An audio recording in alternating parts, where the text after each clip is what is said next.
और एक साथ रुकते भी हैं।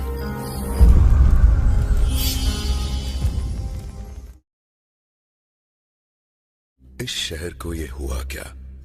कहीं राख है तो कहीं धुआं धुआं। क्यों कोई कुछ नहीं बोलता? चुपचाप धुएं को क्यों झेलता? हो गई बर्दाश्त की अब इंतहा। बुझे सिगरेट बीड़ी दिखे जलती जहां। पब्लिक प्लेस पर सिगरेट पीना मना है। उल्लंघन करने पर होगा जुर्माना। धूम्रपान ना करें ना करने दें। धूम्रपान पड़ेगा महंगा। खुशी कौन नहीं चाहता, लेकिन किस कीमत पर? धूम्रपान महंगा पड़ता है। धूम्रपान आपके लिए हानिकारक है और आपके चाहने वालों के लिए भी। धूम्रपान पड़ेगा महंगा। सिगरेट पीना कैंसर का कारण और जानलेवा है। शराब पीना सेहत के लिए हानिकारक है। हेलो दोस्तों, अगर आप बाजीराव मस्तानी मूवी को यूट्यूब पर देखना चाहते हो तो मैं आपको बता दूं कि ये मूवी आपको यूट्यूब पर नहीं मिलेगी, क्योंकि ये मूवी जैसे यूट्यूब पर अपलोड की जाती है यूट्यूब वाले इसे हटा देते हैं। मैंने भी इसे अपलोड किया था, लेकिन यूट्यूब वालों ने इसे हटा दिया और मुझसे ये कहा ईमेल करके कि ये मूवी जो है उन्होंने इस मूवी के मालिक के कहने पर हटाई है, क्योंकि वो यूट्यूब पर इसको अपलोड करने की अनुमति नहीं दे रहा है। इसका कारण ये है कि वो इसे अभी भी जो है पैसे लेकर दिखा रहे हैं। तो जब तक लोग इसे पैसे लेकर देखेंगे, जो है पैसे देकर देखेंगे, तब तक ये फ्री में आपको देखने को नहीं मिलेगी। तो अगर आपको ये फुल मूवी देखनी है तो आपको उनकी साइट पर जाकर पैसे देकर देखना होगा। आप यूट्यूब पर इसके छोटे मोटे पार्ट ही देख पाएंगे, फुल मूवी आपको देखने को नहीं मिलेगी। तो आई होप यू आपको जानकारी मिल गई होगी इस मूवी से रिलेटेड। इस वीडियो में मैं आपको बताऊंगा इस मूवी से रिलेटेड कुछ फैक्ट और इसकी कहानी और इसकी असली कहानी को भी बताऊंगा कि मतलब इसकी असली कहानी कौन सी थी जिस पर यह फिल्म बनाई गई है। तो दोस्तों, ऐसे अपडेट पाने के लिए हमारे चैनल को सब्सक्राइब जरूर करें। अगर आप कहानी में इंटरेस्ट रखते हैं तो इसे सुनिए, नहीं तो आप वीडियो छोड़ के जा सकते हैं। तो चलिए शुरू करते हैं। बाजीराव मस्तानी एक भारतीय ऐतिहासिक मराठा युग रोमांस फिल्म है जिसका निर्देशन और निर्माण संजय लीला भंसाली ने किया है। फिल्म मराठा साम्राज्य के पेशवा बाजीराव और उसकी दूसरी पत्नी मस्तानी के बारे में बताती है। रणबीर सिंह और दीपिका पादुकोण ने ये दोनों मुख्य किरदार निभाए हैं। प्रियंका चोपड़ा ने बाजीराव की पहली पत्नी व तन्वी आजमी ने बाजीराव की मां का किरदार निभाया है। बाजीराव मस्तानी 18 दिसंबर 2015 को रिलीज हुई थी।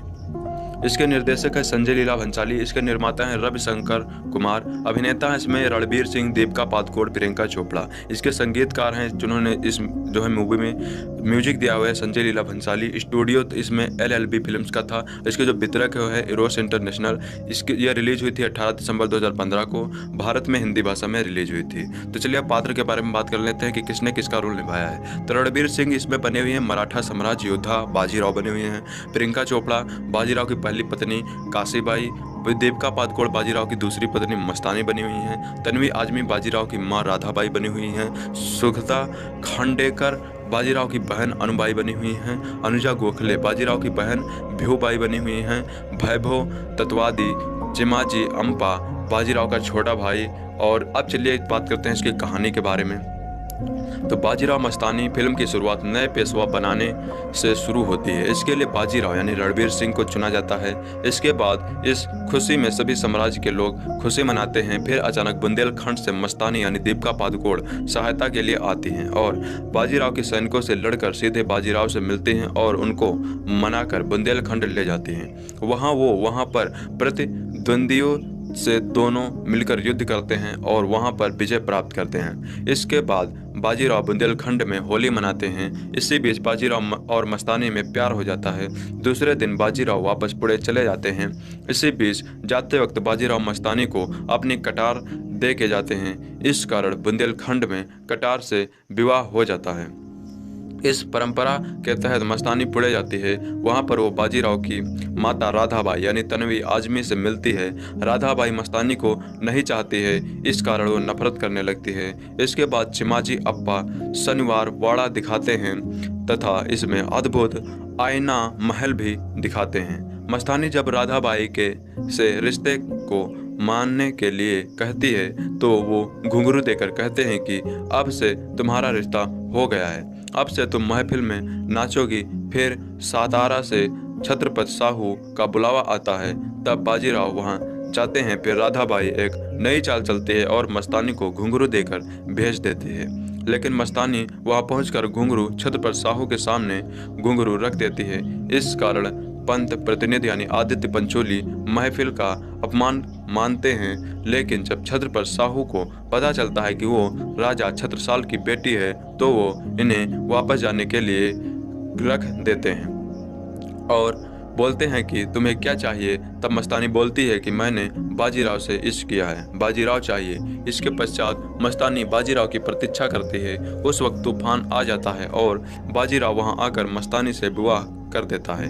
इसी बीच काशीबाई यानी प्रियंका चोपड़ा को भी पता चल जाता है और वो भी नाराज हो जाती है। फिर काशीबाई और मस्तानी के पुत्र होते हैं और उनका नामकरण किया जाता है।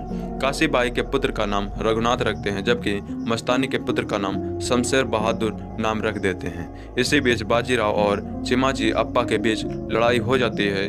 बाजीराव सभी से कहता है कि वो सप्तमी के दिन मस्तानी को शनिवार वाड़ा लाएंगे, परंतु कृष्ण भट्ट और राधाबाई ये नहीं करने को कहते हैं। तो चलिए अब कहानी का आधार ऐतिहासिक यानी ओरिजिनल जो है इतिहास में क्या घटना हुई थी, चलिए उसके बारे में बात करते हैं। यह फिल्म सुप्रसिद्ध मराठी उपन्यासकार नागनाथ ईमानदार के उत्कृष्ट ऐतिहासिक उपन्यास राव हिंदी अनुवाद राव स्वामी के नाम से प्रकाशित पर आधारित है। यह उपन्यास मराठी ही नहीं बल्कि संपूर्ण भारतीय भाषाओं के सफलतम ऐतिहासिक उपन्यासों में से एक है। इसमें इतिहास एवं इतिहास रस दोनों ही रक्षा करते हुए उत्कृष्ट सृजनात्मक का परिचय दिया गया है। इस उपन्यास में स्वाभाविक रूप से भरपूर नाटकीय विद्यमान है और पढ़ते हुए ऐसा लगता है जैसे कोई उत्तम धारावाहिक देख रहे हों।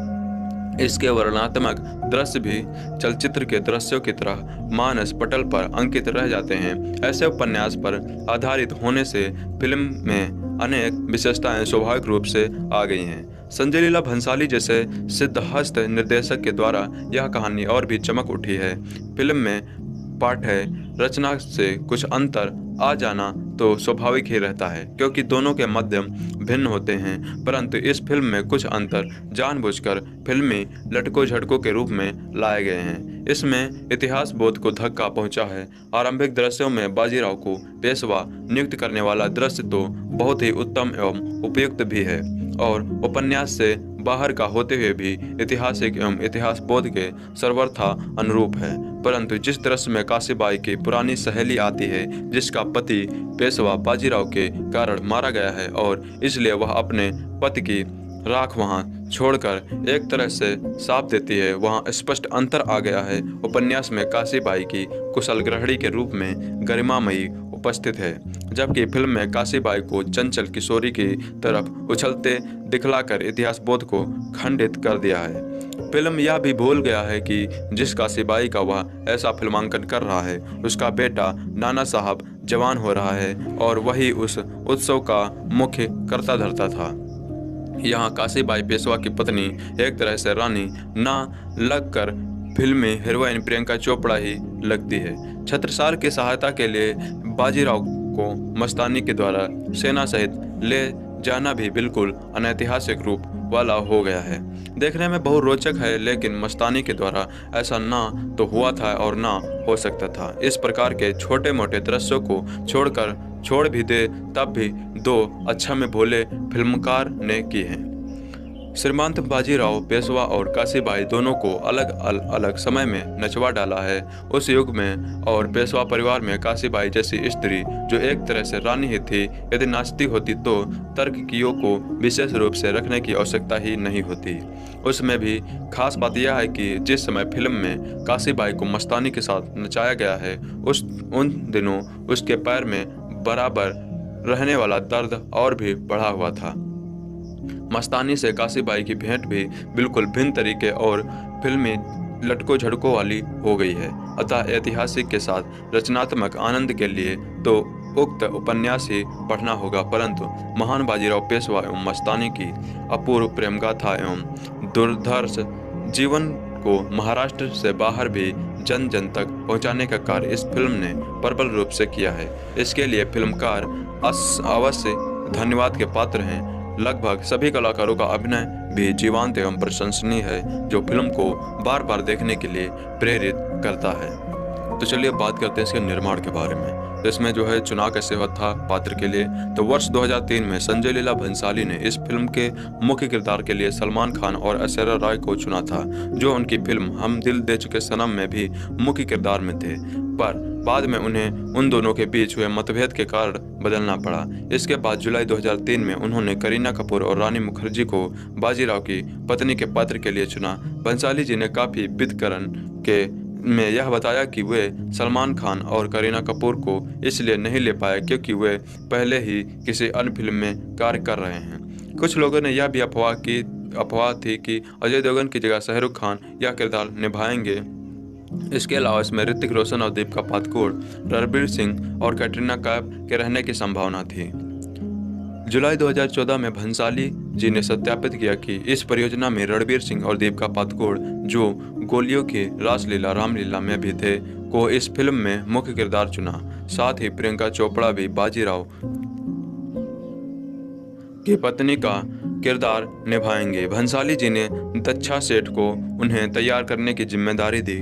रणबीर सिंह इस फिल्म के लिए मराठी भाषा और घुड़सवारी सीखेंगे। इस फिल्म में अपने दमदार किरदार के लिए रणबीर अपना वजन भी बढ़ाएंगे। इसी के साथ प्रियंका चोपड़ा भी 15 दिनों तक मराठी शिक्षा ग्रहण करेंगी।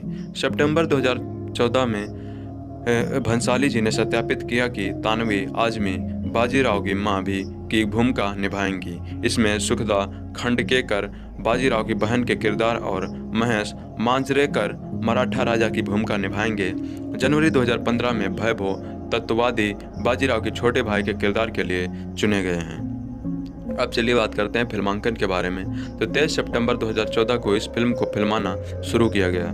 दीपिका पादुकोण ने फिल्म में निर्माण में 8 मार्च 2015 को राजस्थान में जुड़ी। वह इस फिल्म के फिल्माने के दौरान 20 किलोग्राम का लोहे का कवच भी बहाना। इसके पहले दीपिका ने अपने पिछले कार्यों को दिसंबर 2014 के अंत तक किया और मार्च 2015 में अपने सभी कार्यों को समाप्त कर इस फिल्म के कार्य में लग गई। इसका मुख्य हिस्सा मुंबई के फिल्म सिटी स्टूडियो में बनाया गया, अन्य हिस्सा मध्य प्रदेश, राजस्थान, गुजरात और वाई में किया गया। अब चलिए बात करते हैं इस फिल्म के संगीत के बारे में, गानों के बारे में। फिल्म का संगीत संजय लीला भंसाली द्वारा निर्माण किया गया है। चलिए अब सॉन्ग की सूची के बारे में देखते हैं। तो पहला इसमें सॉन्ग था दीवानी मस्तानी, जिसके गीतकार थे सिद्धार्थ गरिमा, संगीतकार थे संजय लीला भंसाली और इसके गायक थे श्रेया घोषाल, गणेश, चंदन सिवे, मुजतबा, अजीज, नाजा, और ये गाना था 5 मिनट 40 सेकंड का था। दूसरा गाना था आयात, जिसके गीतकार थे एम तुराजा, संगीतकार थे संजय लीला भंसाली। इसमें गायक थे अरिजीत सिंह, जिसके जो है यह गाना था 4 मिनट 22 सेकंड का। और तीसरा सॉन्ग था मल्हारी, जिसके गीतकार थे प्रशांत इंगोले, संगीतकार थे संजय लीला भंसाली और ये गाना गाया गया था विशाल ददलानी के द्वारा। यह गाना 4 मिनट 5 सेकंड का था। चौथा सॉन्ग था मोहे रंग दो लाल, जिसके जो है गीतकार थे सिद्धार्थ गर्मा, संगीतकार थे संजय लीला भंसाली। ये गाना जो है पंडित बिरजू महाराज और श्रेया घोषाल के द्वारा गाया गया था। ये गाना 3 मिनट 22 सेकंड का था। फिर पांचवा सॉन्ग था अलबेला साजन, जिसके गीतकार थे सिद्धार्थ गर्मा, संगीतकार थे संजय लीला भंसाली। इसके गायक थे शशि सुमन, कुणाल पंडित, पृथ्वी गंधर्व, कनिका जोशी, रसी रगना और गीतिका मंजरेकर। ये गाना 3 मिनट 32 सेकंड का था। छठा सॉन्ग था अब तो है अब तो है जाने ना दूंगी, जिसके गीतकार थे एम तुराजा, संगीतकार थे संजय लीला भंसाली। इसके गायक थे पायल देव और श्रेया पुराणिक। यह गाना 3 मिनट 24 सेकंड का था। सातवां सॉन्ग था पिंगा, जिसके जो है गीतकार थे सिद्धार्थ गर्मा, संगीतकार थे संजय लीला भंसाली और यह गाना श्रेया घोषाल और वैशाली मोहाड़े के द्वारा गाया गया था। इसकी जो अवधि होती 4 मिनट 16 सेकंड। आठवां गाना सॉन्ग था आज इबादत, जिसके गायक गीतकार थे एम तुराजा, संगीतकार थे संजय लीला भंसाली और जो है इसके गाया था जावेद बासिर ने। यह गाना 4 मिनट 45 सेकंड का था। फिर नवा सॉन्ग था फितूरी, जिसके गीतकार थे प्रशांत इंगोले, संगीतकार थे संजय लीला भंसाली और जो है इसको गाया था वैशाली महाड़े, गरेज और चंदन शिवे ने। यह गाना 3 मिनट 56 सेकंड का था। गजा अब 10वां सॉन्ग था गजानना, जिसके गीतकार थे प्रशांत इंगोले, संगीतकार थे संजय लीला भंसाली, CS पुराणिक और इसके जो गायक थे सुखविंदर सिंह। ये गाना 3 मिनट 34 सेकंड का था। इस तरह कुल साउंड ट्रैक जो था वो था 41 मिनट 53 सेकंड का। दोस्तों, बाजीराव मस्तानी फिल्म में मस्तानी का किरदार दीपिका पादुकोण ने निभाया है और ये फिल्म काफ़ी हिट हुई थी। तो चलिए जानते हैं मस्तानी की असली स्टोरी, रियल में उनकी क्या स्टोरी थी। तो चलिए शुरू करते हैं। मस्तानी एक अत्यंत सुंदर और बहादुर महिला थी। वह पेशवा बाजीराव प्रथम की प्रेयसी तथा पत्नी थी। बाजीराव स्वयं उसे पत्नी ही मानते थे, परंतु उसकी पत्नी के रूप में उसे पारिवारिक तथा सामाजिक स्वीकृति कभी नहीं मिल पाई। अब चलिए आरंभिक जीवन चरित्र के बारे में जानते हैं। मस्तानी के आरंभिक जीवन का इतिहास विवाद, इस्पात तथा मुख्यतः किंवदंतियों पर आधारित है। सुशील वैद्य के अनुसार 18वीं शताब्दी के पूर्व मध्यकाल में मराठा इतिहास में मस्तानी का विशेष उल्लेख मिलता है। बखर और लेखों से मालूम पड़ता है कि मस्तानी अफगान और गुर्जर जात की थी। इनका जन्म नृत्य करने वाली जात में हुआ था। गुजरात के गीतों में इन्हें नृत्यांगना या यवन कांचनी के नाम से संबोधित किया गया है। वस्तुतः यह विवरण सुशील वैद्य ने अल्प ज्ञात स्रोतों के आधार पर लिखा है। वास्तव में यह विषय अत्यंत विवादास्पद रहा है। सुप्रसिद्ध इतिहासकार गोविंद सखाराम सरदेसाई ने लिखा है कि मस्तानी का वंश अज्ञात है। परंपरा से वह एक हिंदू पिता और मुसलमान माता की संतान कही जाती हैं। वस्तुतः मस्तानी के माता पिता तथा कुल आदि के संबंध में निश्चित रूप से कुछ कहना कठिन है। इस संबंध में समकालीन लेखकों ने परस्पर विरोधी मत व्यक्त किए हैं। बाजीराव के एक प्राचीन जीवन चरित्र के अनुसार मस्तानी हैदराबाद के निजाम की पुत्री थी। नवाब की बेगम ने उनका विवाह बाजीराव से कर देने का आग्रह किया ताकि निजाम बाजीराव की मित्रता स्थायी बन सके। विवाह संस्कार संपन्न किया गया, पर प्रत्यक्ष बाजीराव से नहीं वरन उनके खंजर से। बाद में बाजीराव ने उसे अपने पास बुला लिया। कुछ अन्य लेखकों के अनुसार मस्तानी महाराजा छत्रसाल की एक राखेल की पुत्री थी। जब उसने बाजीराव द्वारा दी गई सहायता के लिए उसे अनेक उपहार आदि दिए तो मस्तानी भी उनसे एक थी।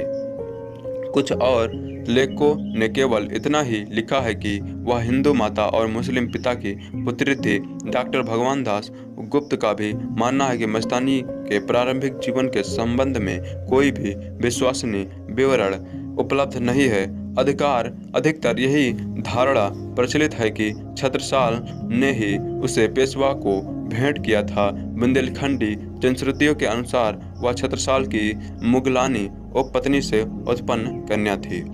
मस्तानी अपने समय की अद्वितीय सुंदरी एवं संगीत कला में प्रवीण थी। उन्होंने घुड़सवारी और तीरंदाजी में भी शिक्षा प्राप्त की थी। सुशील वैद्य के अनुसार गुजरात के नायब सूबेदार शुजात खां और मस्तानी की प्रथम भेंट 1724 ईस्वी के लगभग हुई थी।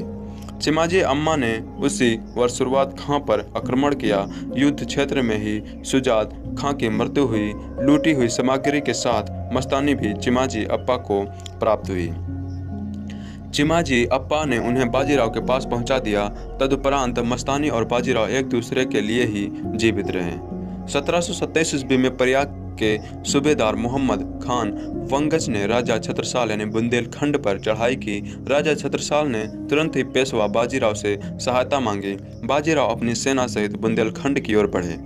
मस्तानी भी बाजीराव के साथ गई। मराठे और मुगल 2 वर्षों तक युद्ध करते रहे। तत्पश्चात बाजीराव जीते छत्रसाल अत्यंत आनंदित हुए। उन्होंने मस्तानी को अपनी पुत्री के समान माना। इस विवरण में भी मस्तानी से संबंधित अंश सुशीला वैद्य ने अल्पज्ञात स्रोतों के आधार पर ही लिखा है, क्योंकि गोविंद सखाराम सरदेसाई ने स्पष्ट लिखा है कि उनके नाम का प्रथम उल्लेख बाजीराव के ज्येष्ठ पुत्र नाना साहब के विवाह संबंधी वृत्तांतों के प्रमाणिक पत्रों में है। यह विवाह 11 जनवरी 1730 ईस्वी को हुआ था। उसी वर्ष बाजीराव ने पुणे में अपने शनिवार भवन का निर्माण किया था। अपने उपन्यास राव स्वामी में नागनाथ ईमानदार ने भी पूरी तरह ऐतिहासिक के अनुरूप इसी समय से कथा का आरंभ किया है।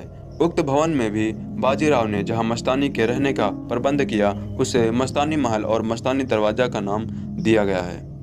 तब चलिए बात करते हैं मस्तानी की योग्यता, श्रीमंत पेशवा की संगत और प्रभाव।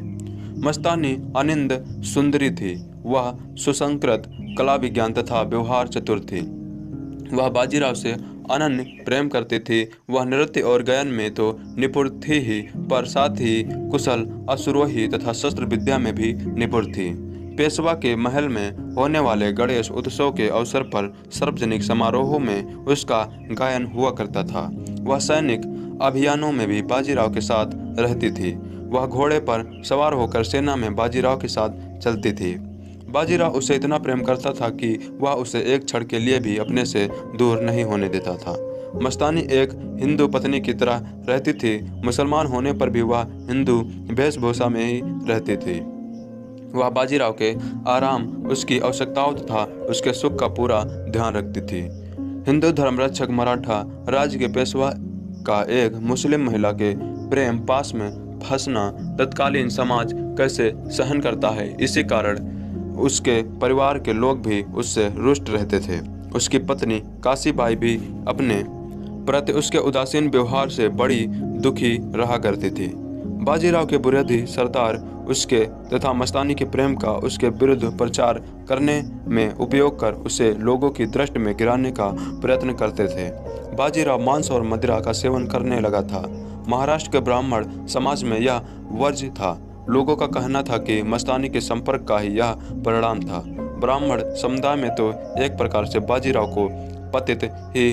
हेलो दोस्तों, अगर आप बाजीराव मस्तानी मूवी को यूट्यूब पर देखना चाहते हो तो मैं आपको बता दूं कि ये मूवी आपको यूट्यूब पर नहीं मिलेगी, क्योंकि ये मूवी जैसे यूट्यूब पर अपलोड की जाती है यूट्यूब वाले इसे हटा देते हैं। मैंने भी इसे अपलोड किया था लेकिन यूट्यूब वालों ने इसे हटा दिया और मुझसे ये कहा ईमेल करके कि ये मूवी जो है उन्होंने इस मूवी के मालिक के कहने पर हटाई है, क्योंकि वो यूट्यूब पर इसको अपलोड करने की अनुमति नहीं दे रहा है। इसका कारण ये है कि वो इसे अभी भी जो है पैसे लेकर दिखा रहे हैं। तो जब तक लोग इसे पैसे लेकर देखेंगे, जो है पैसे देकर देखेंगे, तब तक ये फ्री में आपको देखने को नहीं मिलेगी। तो अगर आपको ये फुल मूवी देखनी है तो आपको उनकी साइट पर जाकर पैसे देकर देखना होगा। आप यूट्यूब पर इसके छोटे मोटे पार्ट ही देख पाएंगे, फुल मूवी आपको देखने को नहीं मिलेगी। तो आई होप यू आपको जानकारी मिल गई होगी इस मूवी से रिलेटेड। इस वीडियो में मैं आपको बताऊंगा इस मूवी से रिलेटेड कुछ फैक्ट और इसकी कहानी और इसकी असली कहानी को भी बताऊंगा कि मतलब इसकी असली कहानी कौन सी थी जिस पर यह फिल्म बनाई गई है। तो दोस्तों, ऐसे अपडेट पाने के लिए हमारे चैनल को सब्सक्राइब जरूर करें। अगर आप कहानी में इंटरेस्ट रखते हैं तो इसे सुनिए, नहीं तो आप वीडियो छोड़ के जा सकते हैं। तो चलिए शुरू करते हैं। बाजीराव मस्तानी एक भारतीय ऐतिहासिक मराठा युग रोमांस फिल्म है जिसका निर्देशन और निर्माण संजय लीला भंसाली ने किया है। फिल्म मराठा साम्राज्य के पेशवा बाजीराव और उसकी दूसरी पत्नी मस्तानी के बारे में बताती है। रणबीर सिंह और दीपिका पादुकोण ने ये दोनों मुख्य किरदार निभाए हैं। प्रियंका चोपड़ा ने बाजीराव की पहली पत्नी व तन्वी आजमी ने बाजीराव की मां का किरदार निभाया है। बाजीराव मस्तानी 18 दिसंबर 2015 को रिलीज हुई थी। इसके निर्देशक है संजय लीला भंसाली। इसके निर्माता हैं रविशंकर कुमार। अभिनेता हैं इसमें रणबीर सिंह, दीपिका पादुकोण, प्रियंका चोपड़ा। इसके संगीतकार हैं जिन्होंने इस जो है मूवी में म्यूजिक दिया हुआ है संजय लीला भंसाली। स्टूडियो इसमें LLB फिल्म्स का था। इसके जो वितरक है इरोस इंटरनेशनल। इसकी यह रिलीज हुई थी 18 दिसंबर 2015 को। भारत में हिंदी भाषा में रिलीज हुई थी। तो चलिए अब पात्र के बारे में बात कर लेते हैं कि किसने किसका रोल निभाया है। तो रणबीर सिंह इसमें बने हुए हैं मराठा साम्राज्य योद्धा बाजीराव बने हुए हैं। प्रियंका चोपड़ा बाजीराव की पहली पत्नी काशीबाई। दीपिका पादुकोण बाजीराव की दूसरी पत्नी मस्तानी बनी हुई हैं। तन्वी आजमी बाजीराव की मां राधाबाई बनी हुई हैं। सुगता खांडेकर बाजीराव की बहन अनुबाई बनी हुई हैं। अनुजा गोखले बाजीराव की बहन भिऊबाई बनी हुई हैं। वैभव तत्वादी चिमाजी अम्पा बाजीराव का छोटा भाई। और अब चलिए बात करते हैं इसकी कहानी के बारे में। तो बाजीराव मस्तानी फिल्म की शुरुआत नए पेशवा बनाने से शुरू होती है। इसके लिए बाजीराव यानी रणबीर सिंह को चुना जाता है।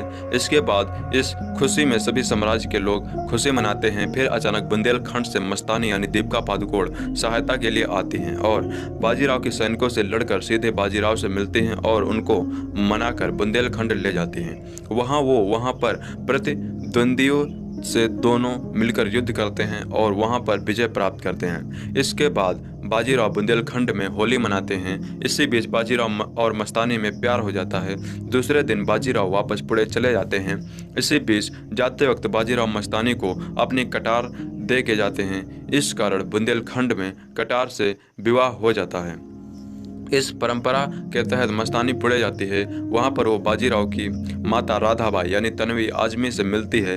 राधाबाई मस्तानी को नहीं चाहती है, इस कारण वो नफरत करने लगती है। इसके बाद चिमाजी अप्पा शनिवार वाड़ा दिखाते हैं तथा इसमें अद्भुत आईना महल भी दिखाते हैं। मस्तानी जब राधाबाई के से रिश्ते को मानने के लिए कहती है तो वो घुंघरू देकर कहते हैं कि अब से तुम्हारा रिश्ता हो गया है, अब से तुम महफिल में नाचोगी। फिर सातारा से छत्रपति साहू का बुलावा आता है, तब बाजीराव वहां जाते हैं। फिर राधाबाई एक नई चाल चलती है और मस्तानी को घुंघरू देकर भेज देती है, लेकिन मस्तानी वहां पहुंचकर घुंघरू छत्रपति साहू के सामने घुंघरू रख देती है। इस कारण पंत प्रतिनिधि यानी आदित्य पंचोली महफिल का अपमान मानते हैं, लेकिन जब छत्रपति साहू को पता चलता है कि वो राजा छत्रसाल की बेटी है तो वो इन्हें वापस जाने के लिए रख देते हैं और बोलते हैं कि तुम्हें क्या चाहिए। तब मस्तानी बोलती है कि मैंने बाजीराव से इश्क किया है, बाजीराव चाहिए। इसके पश्चात मस्तानी बाजीराव की प्रतीक्षा करती है। उस वक्त तूफान आ जाता है और बाजीराव वहां आकर मस्तानी से विवाह कर देता है। इसी बीच काशीबाई यानी प्रियंका चोपड़ा को भी पता चल जाता है और वो भी नाराज हो जाती है। फिर काशीबाई और मस्तानी के पुत्र होते हैं और उनका नामकरण किया जाता है। काशीबाई के पुत्र का नाम रघुनाथ रखते हैं, जबकि मस्तानी के पुत्र का नाम शमशेर बहादुर नाम रख देते हैं। इसी बीच बाजीराव और चिमाजी अप्पा के बीच लड़ाई हो जाती है। बाजीराव सभी से कहता है कि वो सप्तमी के दिन मस्तानी को शनिवार वाड़ा लाएंगे, परंतु कृष्ण भट्ट और राधाबाई ये नहीं करने को कहते हैं। तो चलिए अब कहानी का आधार ऐतिहासिक यानी ओरिजिनल जो है इतिहास में क्या घटना हुई थी, चलिए उसके बारे में बात करते हैं। यह फिल्म सुप्रसिद्ध मराठी उपन्यासकार नागनाथ ईमानदार के उत्कृष्ट ऐतिहासिक उपन्यास राव हिंदी अनुवाद राव स्वामी के नाम से प्रकाशित पर आधारित है। यह उपन्यास मराठी ही नहीं बल्कि संपूर्ण भारतीय भाषाओं के सफलतम ऐतिहासिक उपन्यासों में से एक है। इसमें इतिहास एवं इतिहास रस दोनों ही रक्षा करते हुए उत्कृष्ट सृजनात्मक का परिचय दिया गया है। इस उपन्यास में स्वाभाविक रूप से भरपूर नाटकीय विद्यमान है और पढ़ते हुए ऐसा लगता है जैसे कोई उत्तम धारावाहिक देख रहे हों। इसके वर्णनात्मक दृश्य भी चलचित्र के दृश्यों की तरह मानस पटल पर अंकित रह जाते हैं। ऐसे उपन्यास पर आधारित होने से फिल्म में अनेक विशेषताएं स्वाभाविक रूप से आ गई हैं। संजय लीला भंसाली जैसे सिद्धहस्त निर्देशक के द्वारा यह कहानी और भी चमक उठी है।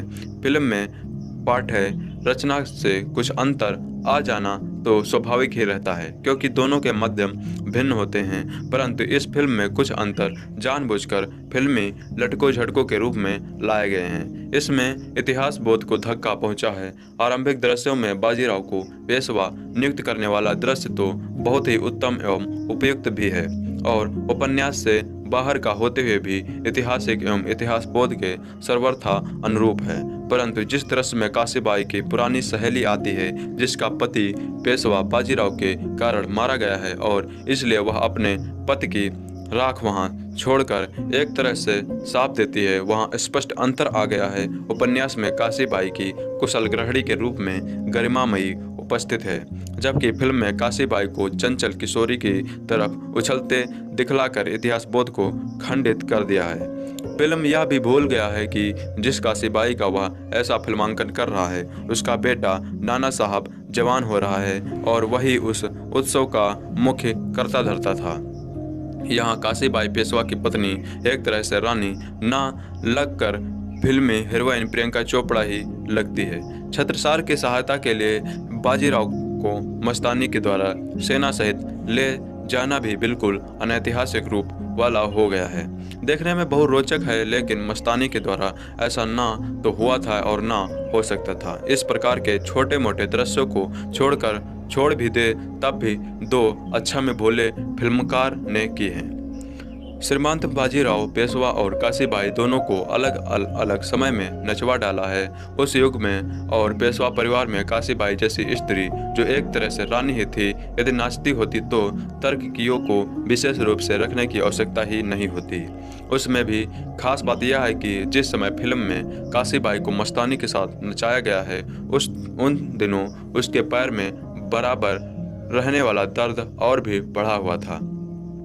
मस्तानी से काशीबाई की भेंट भी बिल्कुल भिन्न तरीके और फिल्मी लटको झटकों वाली हो गई है। अतः ऐतिहासिक के साथ रचनात्मक आनंद के लिए तो उक्त उपन्यास ही पढ़ना होगा, परंतु महान बाजीराव पेशवा एवं मस्तानी की अपूर्व प्रेम गाथा एवं दुर्धर्ष जीवन को महाराष्ट्र से बाहर भी जन जन तक पहुंचाने का कार्य इस फिल्म ने प्रबल रूप से किया है। इसके लिए फिल्मकार अवश्य धन्यवाद के पात्र हैं। लगभग सभी कलाकारों का अभिनय भी जीवंत एवं प्रशंसनीय है, जो फिल्म को बार बार देखने के लिए प्रेरित करता है। तो चलिए बात करते हैं इसके निर्माण के बारे में। तो इसमें जो है चुनाव कैसे हुआ था पात्र के लिए, तो वर्ष 2003 में संजय लीला भंसाली ने इस फिल्म के मुख्य किरदार के लिए सलमान खान और ऐश्वर्या राय को चुना था, जो उनकी फिल्म हम दिल दे चुके सनम में भी मुख्य किरदार में थे, पर बाद में उन्हें उन दोनों के बीच हुए मतभेद के कारण बदलना पड़ा। इसके बाद जुलाई 2003 में उन्होंने करीना कपूर और रानी मुखर्जी को बाजीराव की पत्नी के पात्र के लिए चुना। भंसाली जी ने काफी वितकरण के में यह बताया कि वे सलमान खान और करीना कपूर को इसलिए नहीं ले पाए क्योंकि वे पहले ही किसी अन्य फिल्म में कार्य कर रहे हैं। कुछ लोगों ने यह भी अफवाह थी कि अजय देवगन की जगह शाहरुख खान यह किरदार निभाएंगे। इसके अलावा इसमें ऋतिक रोशन और दीपिका पादुकोण, रणबीर सिंह और कैटरीना कैफ के रहने की संभावना थी। जुलाई 2014 में भंसाली जी ने सत्यापित किया कि इस परियोजना में रणबीर सिंह और दीपिका पादुकोण, जो गोलियों की रासलीला रामलीला में भी थे, को इस फिल्म में मुख्य किरदार चुना। साथ ही प्रियंका चोपड़ा भी बाजीराव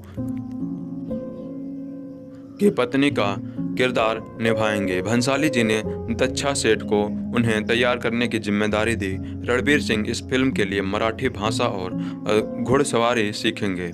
इस फिल्म में अपने दमदार किरदार के लिए रणबीर अपना वजन भी बढ़ाएंगे। इसी के साथ प्रियंका चोपड़ा भी 15 दिनों तक मराठी शिक्षा ग्रहण करेंगी। सितंबर 2014 में भंसाली जी ने सत्यापित किया कि तानवी आजमी बाजीराव की मां भी की भूमिका निभाएंगी। इसमें सुखदा खंडकेकर बाजीराव की बहन के किरदार और महेश मांजरेकर मराठा राजा की भूमिका निभाएंगे। जनवरी 2015 में वैभव तत्ववादी बाजीराव के छोटे भाई के किरदार के लिए चुने गए हैं। अब चलिए बात करते हैं फिल्मांकन के बारे में। तो 23 सितंबर 2014 को इस फिल्म को फिल्माना शुरू किया गया। दीपिका पादुकोण ने फिल्म में निर्माण में 8 मार्च 2015 को राजस्थान में जुड़ी। वह इस फिल्म के फिल्माने के दौरान 20 किलोग्राम का लोहे का कवच भी बहाना। इसके पहले दीपिका ने अपने पिछले कार्यों को दिसंबर 2014 के अंत तक किया और मार्च 2015 में अपने सभी कार्यों को समाप्त कर इस फिल्म के कार्य में लग गई। इसका मुख्य हिस्सा मुंबई के फिल्म सिटी स्टूडियो में बनाया गया, अन्य हिस्सा मध्य प्रदेश, राजस्थान, गुजरात और वाई में किया गया। अब चलिए बात करते हैं इस फिल्म के संगीत के बारे में, यानी गानों के बारे में। फिल्म का संगीत संजय लीला भंसाली द्वारा निर्माण किया गया है।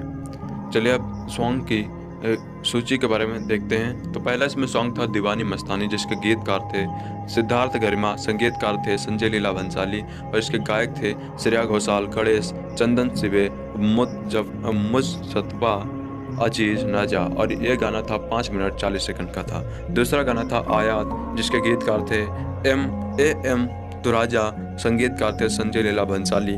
इसमें गायक थे अरिजीत सिंह, जिसके जो है यह गाना था 4 मिनट 22 सेकंड का। और तीसरा सॉन्ग था मल्हारी, जिसके गीतकार थे प्रशांत इंगोले, संगीतकार थे संजय लीला भंसाली और यह गाना गाया गया था विशाल ददलानी के द्वारा। यह गाना 4 मिनट 5 सेकंड का था।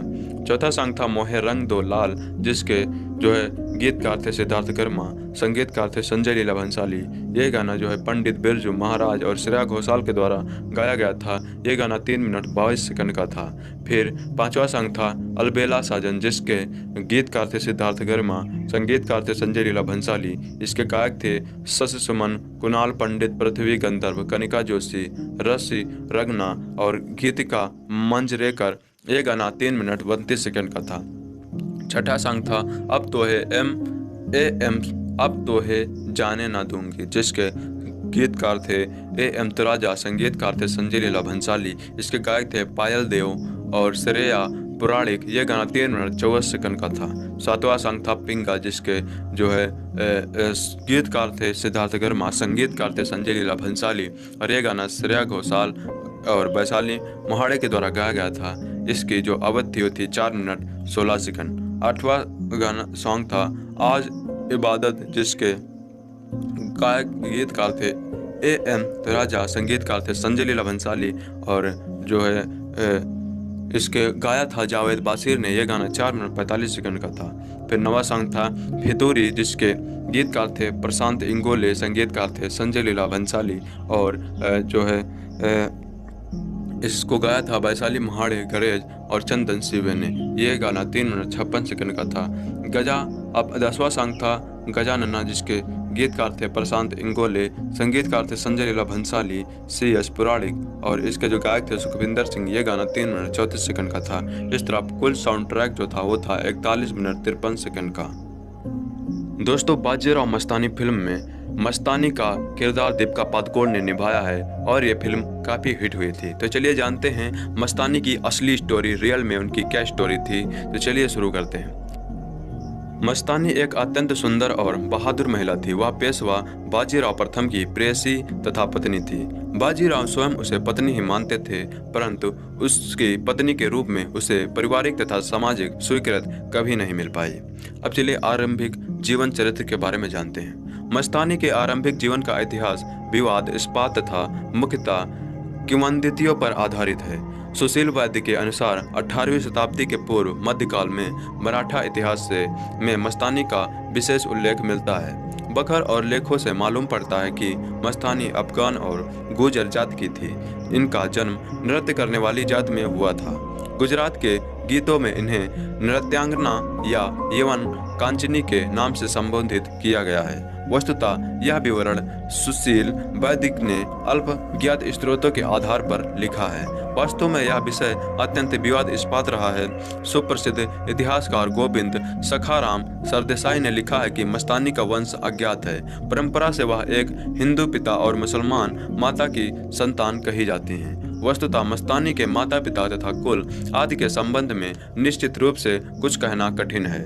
इस संबंध में समकालीन लेखकों ने परस्पर विरोधी मत व्यक्त किए हैं। बाजीराव के एक प्राचीन जीवन चरित्र के अनुसार मस्तानी हैदराबाद के निजाम की पुत्री थी। नवाब की बेगम ने उनका विवाह बाजीराव से कर देने का आग्रह किया ताकि निजाम बाजीराव की मित्रता स्थायी बन सके। विवाह संस्कार संपन्न किया गया, पर प्रत्यक्ष बाजीराव से नहीं वरन उनके खंजर से। बाद में बाजीराव ने उसे अपने पास बुला लिया। कुछ अन्य लेखकों के अनुसार मस्तानी महाराजा छत्रसाल की एक राखेल की पुत्री थी।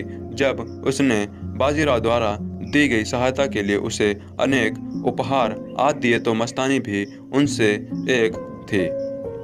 कुछ और लेखकों ने केवल इतना ही लिखा है कि वह हिंदू माता और मुस्लिम पिता की पुत्री थी। डॉक्टर भगवान दास गुप्त का भी मानना है कि मस्तानी के प्रारंभिक जीवन के संबंध में कोई भी विश्वसनीय विवरण उपलब्ध नहीं है। अधिकतर यही धारणा प्रचलित है कि छत्रसाल ने ही उसे पेशवा को भेंट किया था। बुंदेलखंडी जनश्रुतियों के अनुसार वह छत्रसाल की मुगलानी उपपत्नी से उत्पन्न कन्या थी। मस्तानी अपने समय की अद्वितीय सुंदरी एवं संगीत कला में प्रवीण थी। उन्होंने घुड़सवारी और तीरंदाजी में भी शिक्षा प्राप्त की थी। सुशील वैद्य के अनुसार गुजरात के नायाब सूबेदार सुजात खां और मस्तानी की प्रथम भेंट 1724 ईस्वी के लगभग हुई थी। चिमाजी अम्मा ने उसी वर्ष शुरुआत खां पर आक्रमण किया। युद्ध क्षेत्र में ही सुजात खां की मृत्यु हुई। लूटी हुई सामग्री के साथ मस्तानी भी चिमाजी अप्पा को प्राप्त हुई। चिमाजी अप्पा ने उन्हें बाजीराव के पास पहुंचा दिया। तदुपरांत मस्तानी और बाजीराव एक दूसरे के लिए ही जीवित रहे। 1727 ईस्वी में प्रयाग के सूबेदार मोहम्मद खान वंगज ने राजा छत्रसाल यानी बुंदेलखंड पर चढ़ाई की। राजा छत्रसाल ने तुरंत ही पेशवा बाजीराव से सहायता मांगी। बाजीराव अपनी सेना सहित बुंदेलखंड की ओर बढ़े। मस्तानी भी बाजीराव के साथ गई। मराठे और मुगल 2 वर्षों तक युद्ध करते रहे। तत्पश्चात बाजीराव जीते छत्रसाल अत्यंत आनंदित हुए। उन्होंने मस्तानी को अपनी पुत्री के समान माना। इस विवरण में भी मस्तानी से संबंधित अंश सुशीला वैद्य ने अल्पज्ञात स्रोतों के आधार पर ही लिखा है। क्योंकि गोविंद सखाराम सरदेसाई ने स्पष्ट लिखा है कि उनके नाम का प्रथम उल्लेख बाजीराव के ज्येष्ठ पुत्र नाना साहब के विवाह संबंधी वृत्तांतों के प्रमाणिक पत्रों में है। यह विवाह 11 जनवरी 1730 ईस्वी को हुआ था। उसी वर्ष बाजीराव ने पुणे में अपने शनिवार भवन का निर्माण किया था। अपने उपन्यास राव स्वामी में नागनाथ ईमानदार ने भी पूरी तरह ऐतिहासिक के अनुरूप इसी समय से कथा का आरंभ किया है। उक्त भवन में भी बाजीराव ने जहां मस्तानी के रहने का प्रबंध किया, उसे मस्तानी महल और मस्तानी दरवाजा का नाम दिया गया है। तब चलिए बात करते हैं मस्तानी की योग्यता, श्रीमांत पेशवा की संगत और प्रभाव। मस्तानी अनिंद सुंदरी थी। वह सुसंस्कृत, कला विज्ञान तथा व्यवहार चतुर थी। वह बाजीराव से अनन्य प्रेम करती थी। वह नृत्य और गायन में तो निपुण थी ही, पर साथ ही कुशल अश्वरोही तथा शस्त्र विद्या में भी निपुण थी। पेशवा के महल में होने वाले गणेश उत्सव के अवसर पर सार्वजनिक समारोहों में उसका गायन हुआ करता था। वह सैनिक अभियानों में भी बाजीराव के साथ रहती थी। वह घोड़े पर सवार होकर सेना में बाजीराव के साथ चलती थी। बाजीराव उसे इतना प्रेम करता था कि वह उसे एक क्षण के लिए भी अपने से दूर नहीं होने देता था। मस्तानी एक हिंदू पत्नी की तरह रहती थी। मुसलमान होने पर भी वह हिंदू वेशभूषा में ही रहती थी। वह बाजीराव के आराम, उसकी आवश्यकताओं तथा उसके सुख का पूरा ध्यान रखती थी। हिंदू धर्मरक्षक मराठा राज्य के पेशवा का एक मुस्लिम महिला के प्रेम पास में फंसना तत्कालीन समाज कैसे सहन करता है, इसी कारण उसके परिवार के लोग भी उससे रुष्ट रहते थे। उसकी पत्नी काशीबाई भी अपने प्रति उसके उदासीन व्यवहार से बड़ी दुखी रहा करती थी। बाजीराव के बुनियादी सरदार उसके तथा मस्तानी के प्रेम का उसके विरुद्ध प्रचार करने में उपयोग कर उसे लोगों की दृष्टि में गिराने का प्रयत्न करते थे। बाजीराव मांस और मदिरा का सेवन करने लगा था। महाराष्ट्र के ब्राह्मण समाज में यह वर्ज्य था। लोगों का कहना था कि मस्तानी के संपर्क का ही यह परिणाम था। ब्राह्मण समुदाय में तो एक प्रकार से बाजीराव को पतित ही। हेलो दोस्तों, अगर आप बाजीराव मस्तानी मूवी को यूट्यूब पर देखना चाहते हो तो मैं आपको बता दूं कि ये मूवी आपको यूट्यूब पर नहीं मिलेगी, क्योंकि ये मूवी जैसे यूट्यूब पर अपलोड की जाती है यूट्यूब वाले इसे हटा देते हैं। मैंने भी इसे अपलोड किया था, लेकिन यूट्यूब वालों ने इसे हटा दिया और मुझसे ये कहा ईमेल करके कि ये मूवी जो है उन्होंने इस मूवी के मालिक के कहने पर हटाई है, क्योंकि वो यूट्यूब पर इसको अपलोड करने की अनुमति नहीं दे रहा है। इसका कारण ये है कि वो इसे अभी भी जो है पैसे लेकर दिखा रहे हैं। तो जब तक लोग इसे पैसे लेकर देखेंगे, जो है पैसे देकर देखेंगे, तब तक ये फ्री में आपको देखने को नहीं मिलेगी। तो अगर आपको ये फुल मूवी देखनी है तो आपको उनकी साइट पर जाकर पैसे देकर देखना होगा। आप यूट्यूब पर इसके छोटे मोटे पार्ट ही देख पाएंगे, फुल मूवी आपको देखने को नहीं मिलेगी। तो आई होप यू आपको जानकारी मिल गई होगी इस मूवी से रिलेटेड। इस वीडियो में मैं आपको बताऊंगा इस मूवी से रिलेटेड कुछ फैक्ट और इसकी कहानी और इसकी असली कहानी को भी बताऊंगा कि मतलब इसकी असली कहानी कौन सी थी जिस पर यह फिल्म बनाई गई है। तो दोस्तों, ऐसे अपडेट पाने के लिए हमारे चैनल को सब्सक्राइब जरूर करें। अगर आप कहानी में इंटरेस्ट रखते हैं तो इसे सुनिए, नहीं तो आप वीडियो छोड़ के जा सकते हैं। तो चलिए शुरू करते हैं। बाजीराव मस्तानी एक भारतीय ऐतिहासिक मराठा युग रोमांस फिल्म है जिसका निर्देशन और निर्माण संजय लीला भंसाली ने किया है। फिल्म मराठा साम्राज्य के पेशवा बाजीराव और उसकी दूसरी पत्नी मस्तानी के बारे में बताती है। रणबीर सिंह और दीपिका पादुकोण ने ये दोनों मुख्य किरदार निभाए हैं। प्रियंका चोपड़ा ने बाजीराव की पहली पत्नी व तन्वी आजमी ने बाजीराव की मां का किरदार निभाया है। बाजीराव मस्तानी 18 दिसंबर 2015 को रिलीज हुई थी। इसके निर्देशक है संजय लीला भंसाली। इसके निर्माता हैं रविशंकर कुमार। अभिनेता हैं इसमें रणबीर सिंह, दीपिका पादुकोण, प्रियंका चोपड़ा। इसके संगीतकार हैं जिन्होंने इस जो है मूवी में म्यूजिक दिया हुआ है संजय लीला भंसाली। स्टूडियो इसमें LLB फिल्म्स का था। इसके जो वितरक है इरोस इंटरनेशनल। इसकी यह रिलीज हुई थी 18 दिसंबर 2015 को। भारत में हिंदी भाषा में रिलीज हुई थी। तो चलिए अब पात्र के बारे में बात कर लेते हैं कि किसने किसका रोल निभाया है। तो रणबीर सिंह इसमें बने हुए हैं मराठा साम्राज्य योद्धा बाजीराव बने हुए हैं। प्रियंका चोपड़ा बाजीराव की पहली पत्नी काशीबाई। दीपिका पादुकोण बाजीराव की दूसरी पत्नी मस्तानी बनी हुई हैं। तन्वी आजमी बाजीराव की मां राधाबाई बनी हुई हैं। सुखदा खांडेकर बाजीराव की बहन अनुबाई बनी हुई हैं। अनुजा गोखले बाजीराव की बहन भिऊबाई बनी हुई हैं। वैभव तत्वादी चिमाजी अम्पा बाजीराव का छोटा भाई। और अब चलिए बात करते हैं इसकी कहानी के बारे में। तो बाजीराव मस्तानी फिल्म की शुरुआत नए पेशवा बनाने से शुरू होती है। इसके लिए बाजीराव यानी रणवीर सिंह को चुना जाता है। इसके बाद इस खुशी में सभी साम्राज्य के लोग खुशी मनाते हैं। फिर अचानक बुंदेलखंड से मस्तानी यानी दीपिका पादुकोण सहायता के लिए आती हैं और बाजीराव के सैनिकों से लड़कर सीधे बाजीराव से मिलती हैं और उनको मनाकर बुंदेलखंड ले जाती हैं। वहाँ पर प्रतिद्वंदियों से दोनों मिलकर युद्ध करते हैं और वहां पर विजय प्राप्त करते हैं। इसके बाद बाजीराव बुंदेलखंड में होली मनाते हैं। इसी बीच बाजीराव और मस्तानी में प्यार हो जाता है। दूसरे दिन बाजीराव वापस पुणे चले जाते हैं।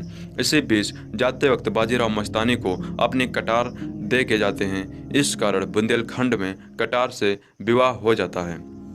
इस परंपरा के तहत मस्तानी पुणे जाती है। वहां पर वो बाजीराव की माता राधाबाई यानी तन्वी आजमी से मिलती है। राधाबाई मस्तानी को नहीं चाहती है, इस कारण वो नफरत करने लगती है। इसके बाद चिमाजी अप्पा शनिवार वाड़ा दिखाते हैं तथा इसमें अद्भुत आईना महल भी दिखाते हैं। मस्तानी जब राधाबाई के से रिश्ते को मानने के लिए कहती है तो वो घुंघरू देकर कहते हैं कि अब से तुम्हारा रिश्ता हो गया है, अब से तुम महफिल में नाचोगी। फिर सातारा से छत्रपति साहू का बुलावा आता है, तब बाजीराव वहां जाते हैं। फिर राधाबाई एक नई चाल चलती है और मस्तानी को घुंघरू देकर भेज देती है, लेकिन मस्तानी वहां पहुंचकर घुंघरू छत्रपति साहू के सामने घुंघरू रख देती है। इस कारण पंत प्रतिनिधि यानी आदित्य पंचोली महफिल का अपमान मानते हैं, लेकिन जब छत्रपति साहू को पता चलता है कि वो राजा छत्रसाल की बेटी है तो वो इन्हें वापस जाने के लिए रख देते हैं और बोलते हैं कि तुम्हें क्या चाहिए। तब मस्तानी बोलती है कि मैंने बाजीराव से इश्क किया है, बाजीराव चाहिए। इसके पश्चात मस्तानी बाजीराव की प्रतीक्षा करती है। उस वक्त तूफान आ जाता है और बाजीराव वहां आकर मस्तानी से विवाह कर देता है। इसी बीच काशीबाई यानी प्रियंका चोपड़ा को भी पता चल जाता है और वो भी नाराज हो जाती है। फिर काशीबाई और मस्तानी के पुत्र होते हैं और उनका नामकरण किया जाता है। काशीबाई के पुत्र का नाम रघुनाथ रखते हैं, जबकि मस्तानी के पुत्र का नाम शमशेर बहादुर नाम रख देते हैं। इसी बीच बाजीराव और चिमाजी अप्पा के बीच लड़ाई हो जाती है। बाजीराव सभी से कहता है कि वो सप्तमी के दिन मस्तानी को शनिवार वाड़ा लाएंगे, परंतु कृष्ण भट्ट और राधाबाई ये नहीं करने को कहते हैं। तो चलिए अब कहानी का आधार ऐतिहासिक यानी ओरिजिनल जो है इतिहास में क्या घटना हुई थी, चलिए उसके बारे में बात करते हैं। यह फिल्म सुप्रसिद्ध मराठी उपन्यासकार नागनाथ ईमानदार के उत्कृष्ट ऐतिहासिक उपन्यास राव हिंदी अनुवाद राव स्वामी के नाम से प्रकाशित पर आधारित है। यह उपन्यास मराठी ही नहीं बल्कि संपूर्ण भारतीय भाषाओं के सफलतम ऐतिहासिक उपन्यासों में से एक है। इसमें इतिहास एवं इतिहास रस दोनों ही रक्षा करते हुए उत्कृष्ट सृजनात्मक का परिचय दिया गया है। इस उपन्यास में स्वाभाविक रूप से भरपूर नाटकीय विद्यमान है और पढ़ते हुए ऐसा लगता है जैसे कोई उत्तम धारावाहिक देख रहे हों। इसके वर्णनात्मक दृश्य भी चलचित्र के दृश्यों की तरह मानस पटल पर अंकित रह जाते हैं। ऐसे उपन्यास पर आधारित होने से फिल्म में अनेक विशेषताएं स्वाभाविक रूप से आ गई हैं। संजय लीला भंसाली जैसे सिद्धहस्त निर्देशक के द्वारा यह कहानी और भी चमक उठी है।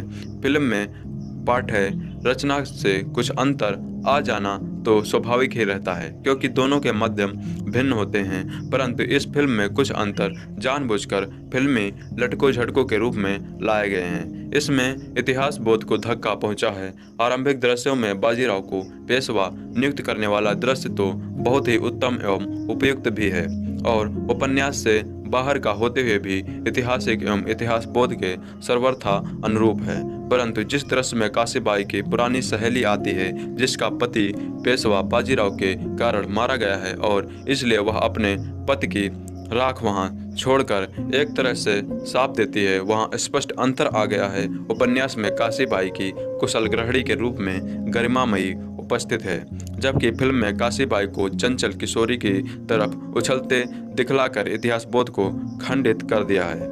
फिल्म यह भी भूल गया है कि जिस काशीबाई का वह ऐसा फिल्मांकन कर रहा है, उसका बेटा नाना साहब जवान हो रहा है और वही उस उत्सव का मुख्य कर्ता धर्ता था। यहाँ काशीबाई पेशवा की पत्नी एक तरह से रानी ना लगकर फिल्म में हीरोइन प्रियंका चोपड़ा ही लगती है। छत्रसाल की सहायता के लिए बाजीराव को मस्तानी के द्वारा सेना सहित ले जाना भी बिल्कुल अनैतिहासिक रूप वाला हो गया है। देखने में बहुत रोचक है, लेकिन मस्तानी के द्वारा ऐसा ना तो हुआ था और ना हो सकता था। इस प्रकार के छोटे मोटे दृश्यों को छोड़ भी दे तब भी दो अच्छा में भोले फिल्मकार ने की हैं। श्रीमंत बाजीराव पेशवा और काशीबाई दोनों को अलग समय में नचवा डाला है। उस युग में और पेशवा परिवार में काशीबाई जैसी स्त्री जो एक तरह से रानी ही थी, यदि नाचती होती तो तर्ककियों को विशेष रूप से रखने की आवश्यकता ही नहीं होती। उसमें भी खास बात यह है कि जिस समय फिल्म में काशीबाई को मस्तानी के साथ नचाया गया है, उन दिनों उसके पैर में बराबर रहने वाला दर्द और भी बढ़ा हुआ था। मस्तानी से काशीबाई की भेंट भी बिल्कुल भिन्न तरीके और फिल्मी लटको झड़कों वाली हो गई है। अतः ऐतिहासिक के साथ रचनात्मक आनंद के लिए तो उक्त उपन्यास ही पढ़ना होगा, परंतु महान बाजीराव पेशवा एवं मस्तानी की अपूर्व प्रेम गाथा एवं दुर्धर्ष जीवन को महाराष्ट्र से बाहर भी जन जन तक पहुंचाने का कार्य इस फिल्म ने प्रबल रूप से किया है। इसके लिए फिल्मकार अवश्य धन्यवाद के पात्र हैं। लगभग सभी कलाकारों का अभिनय भी जीवंत एवं प्रशंसनीय है, जो फिल्म को बार बार देखने के लिए प्रेरित करता है। तो चलिए बात करते हैं इसके निर्माण के बारे में। तो इसमें जो है चुनाव कैसे हुआ था पात्र के लिए, तो वर्ष 2003 में संजय लीला भंसाली ने इस फिल्म के मुख्य किरदार के लिए सलमान खान और ऐश्वर्या राय को चुना था, जो उनकी फिल्म हम दिल दे चुके सनम में भी मुख्य किरदार में थे, पर बाद में उन्हें उन दोनों के बीच हुए मतभेद के कारण बदलना पड़ा। इसके बाद जुलाई 2003 में उन्होंने करीना कपूर और रानी मुखर्जी को बाजीराव की पत्नी के पात्र के लिए चुना। भंसाली जी ने काफी विदकरण के में यह बताया कि वे सलमान खान और करीना कपूर को इसलिए नहीं ले पाए क्योंकि वे पहले ही किसी अन्य फिल्म में कार्य कर रहे हैं। कुछ लोगों ने यह भी अफवाह थी कि अजय देवगन की जगह शाहरुख खान यह किरदार निभाएंगे। इसके अलावा इसमें ऋतिक रोशन और दीपिका पादुकोण, रणबीर सिंह और कैटरीना कैफ के रहने की संभावना थी। जुलाई 2014 में भंसाली जी ने सत्यापित किया कि इस परियोजना में रणबीर सिंह और दीपिका पादुकोण, जो गोलियों की रासलीला रामलीला में भी थे, को इस फिल्म में मुख्य किरदार चुना। साथ ही प्रियंका चोपड़ा भी बाजीराव की पत्नी का किरदार निभाएंगे। भंसाली जी ने दक्षा सेठ को उन्हें तैयार करने की जिम्मेदारी दी। रणबीर सिंह इस फिल्म के लिए मराठी भाषा और घुड़सवारी सीखेंगे। इस फिल्म में अपने दमदार किरदार के लिए रणबीर अपना वजन भी बढ़ाएंगे। इसी के साथ प्रियंका चोपड़ा भी 15 दिनों तक मराठी शिक्षा ग्रहण करेंगी। सितंबर 2014 में भंसाली जी ने सत्यापित किया कि तानवी आजमी बाजीराव की मां भी की भूमिका निभाएंगी। इसमें सुखदा खंडकेकर बाजीराव की बहन के किरदार और महेश मांजरेकर मराठा राजा की भूमिका निभाएंगे। जनवरी 2015 में वैभव तत्ववादी बाजीराव के छोटे भाई के किरदार के लिए चुने गए हैं। अब चलिए बात करते हैं फिल्मांकन के बारे में। तो 23 सितंबर 2014 को इस फिल्म को फिल्माना शुरू किया गया। दीपिका पादुकोण ने फिल्म में निर्माण में 8 मार्च 2015 को राजस्थान में जुड़ी। वह इस फिल्म के फिल्माने के दौरान 20 किलोग्राम का लोहे का कवच भी बहाना।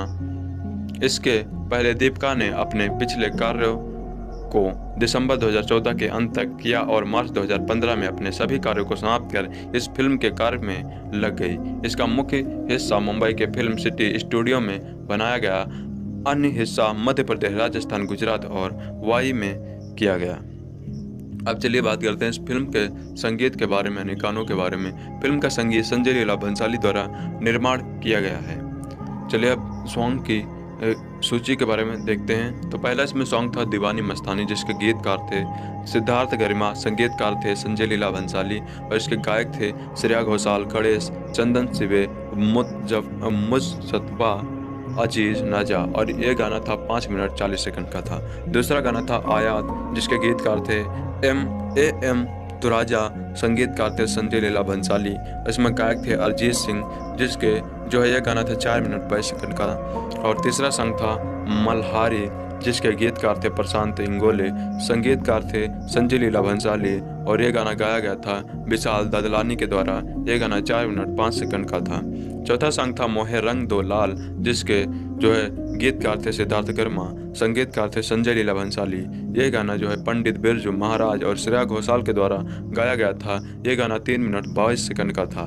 फिर पांचवा सॉन्ग था अलबेला साजन, जिसके गीतकार थे सिद्धार्थ वर्मा, संगीतकार थे संजय लीला भंसाली। इसके गायक थे शशि सुमन, कुणाल पंडित, पृथ्वी गंधर्व, कनिका जोशी, रसी रगना और गीतिका मंजरेकर। ये गाना 3 मिनट 32 सेकंड का था।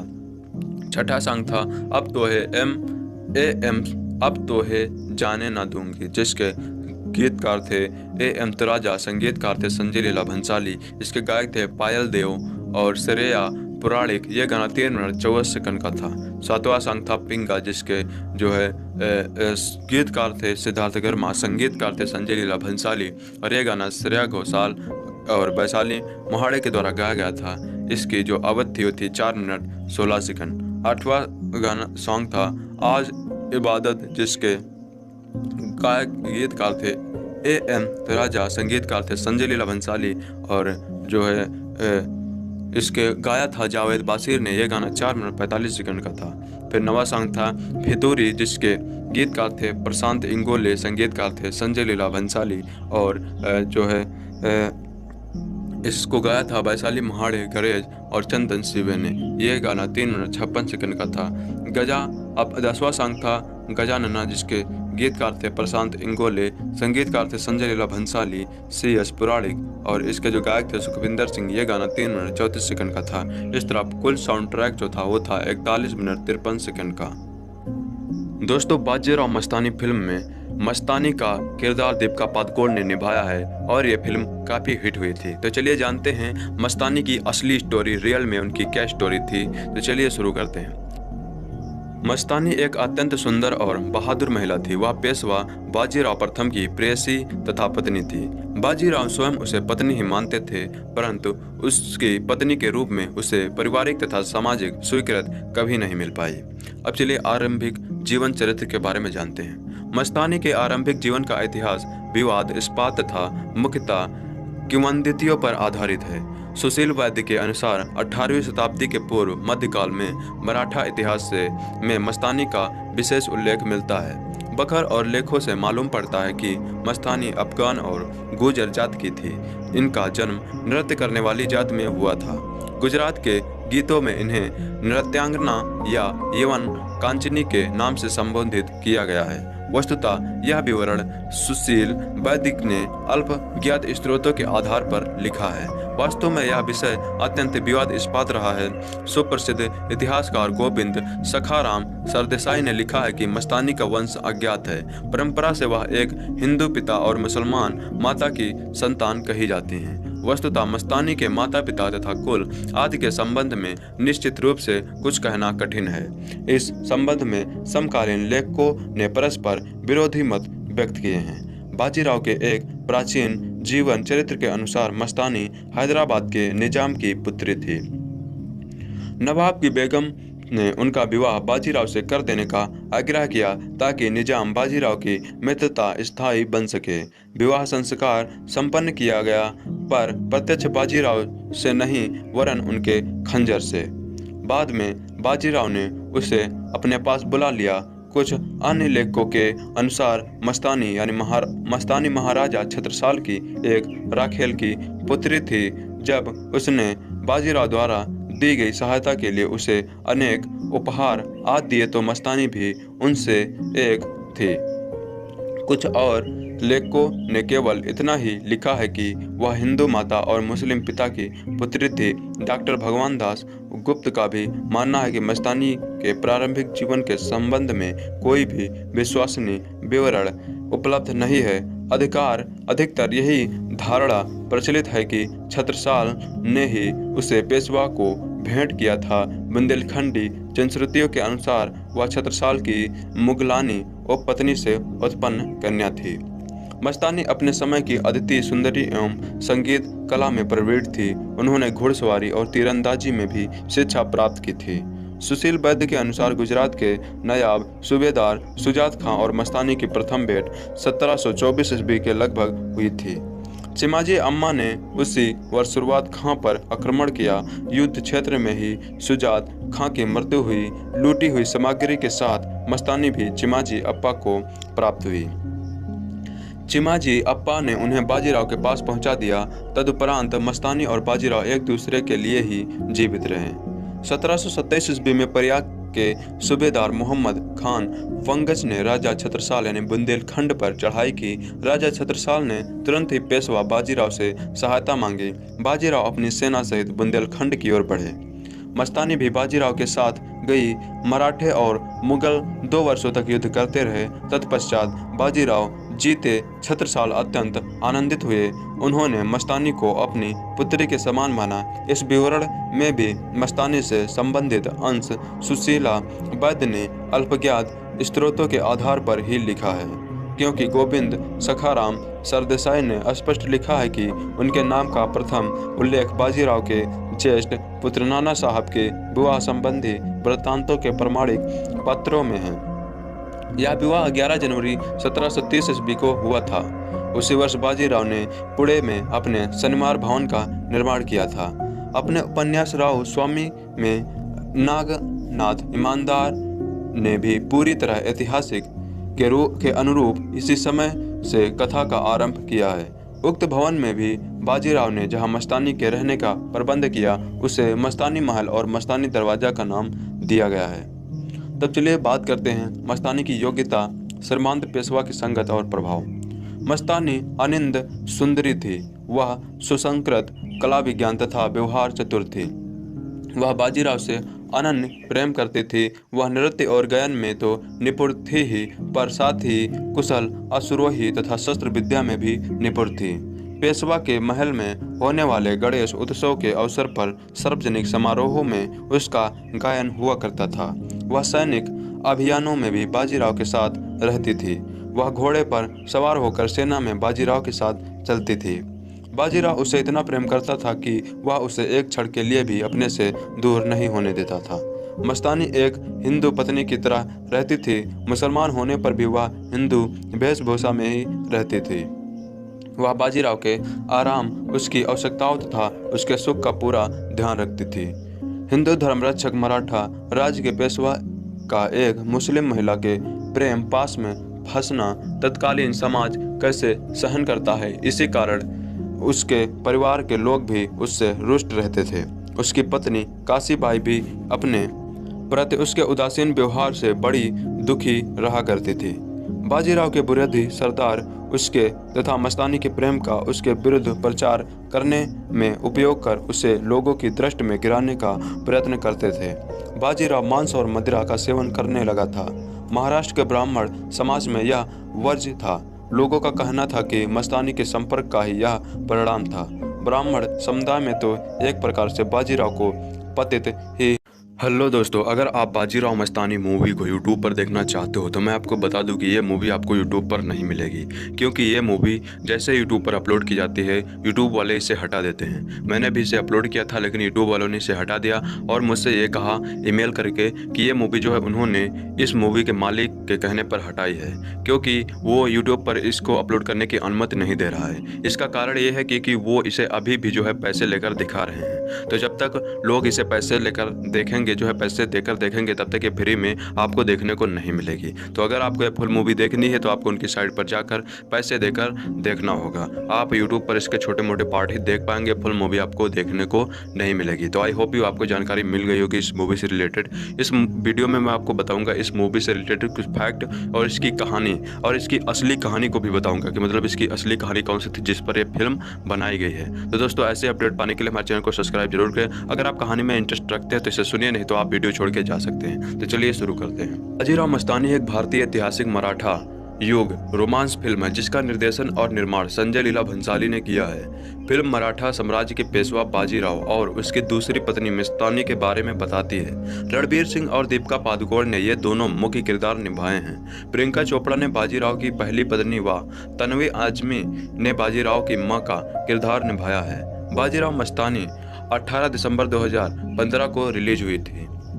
इसके निर्देशक है संजय लीला भंसाली, इसके निर्माता हैं रविशंकर कुमार, अभिनेता हैं इसमें रणबीर सिंह, दीपिका पादुकोण, प्रियंका चोपड़ा। इसके संगीतकार हैं जिन्होंने इस जो है मूवी में म्यूजिक दिया हुआ है संजय लीला भंसाली। स्टूडियो इसमें LLB फिल्म्स का था। इसके जो वितरक है इरोस इंटरनेशनल। इसकी यह रिलीज हुई थी 18 दिसंबर 2015 को, भारत में हिंदी भाषा में रिलीज हुई थी। तो चलिए अब पात्र के बारे में बात कर लेते हैं कि किसने किसका रोल निभाया है। तो रणबीर सिंह इसमें बने हुए हैं मराठा साम्राज्य योद्धा बाजीराव बने हुए हैं। प्रियंका चोपड़ा बाजीराव की पहली पत्नी काशीबाई। दीपिका पादुकोण बाजीराव की दूसरी पत्नी मस्तानी बनी हुई हैं। तन्वी आजमी बाजीराव की मां राधाबाई बनी हुई हैं। सुखदा खांडेकर बाजीराव की बहन अनुबाई बनी हुई हैं। अनुजा गोखले बाजीराव की बहन भिऊबाई बनी हुई हैं।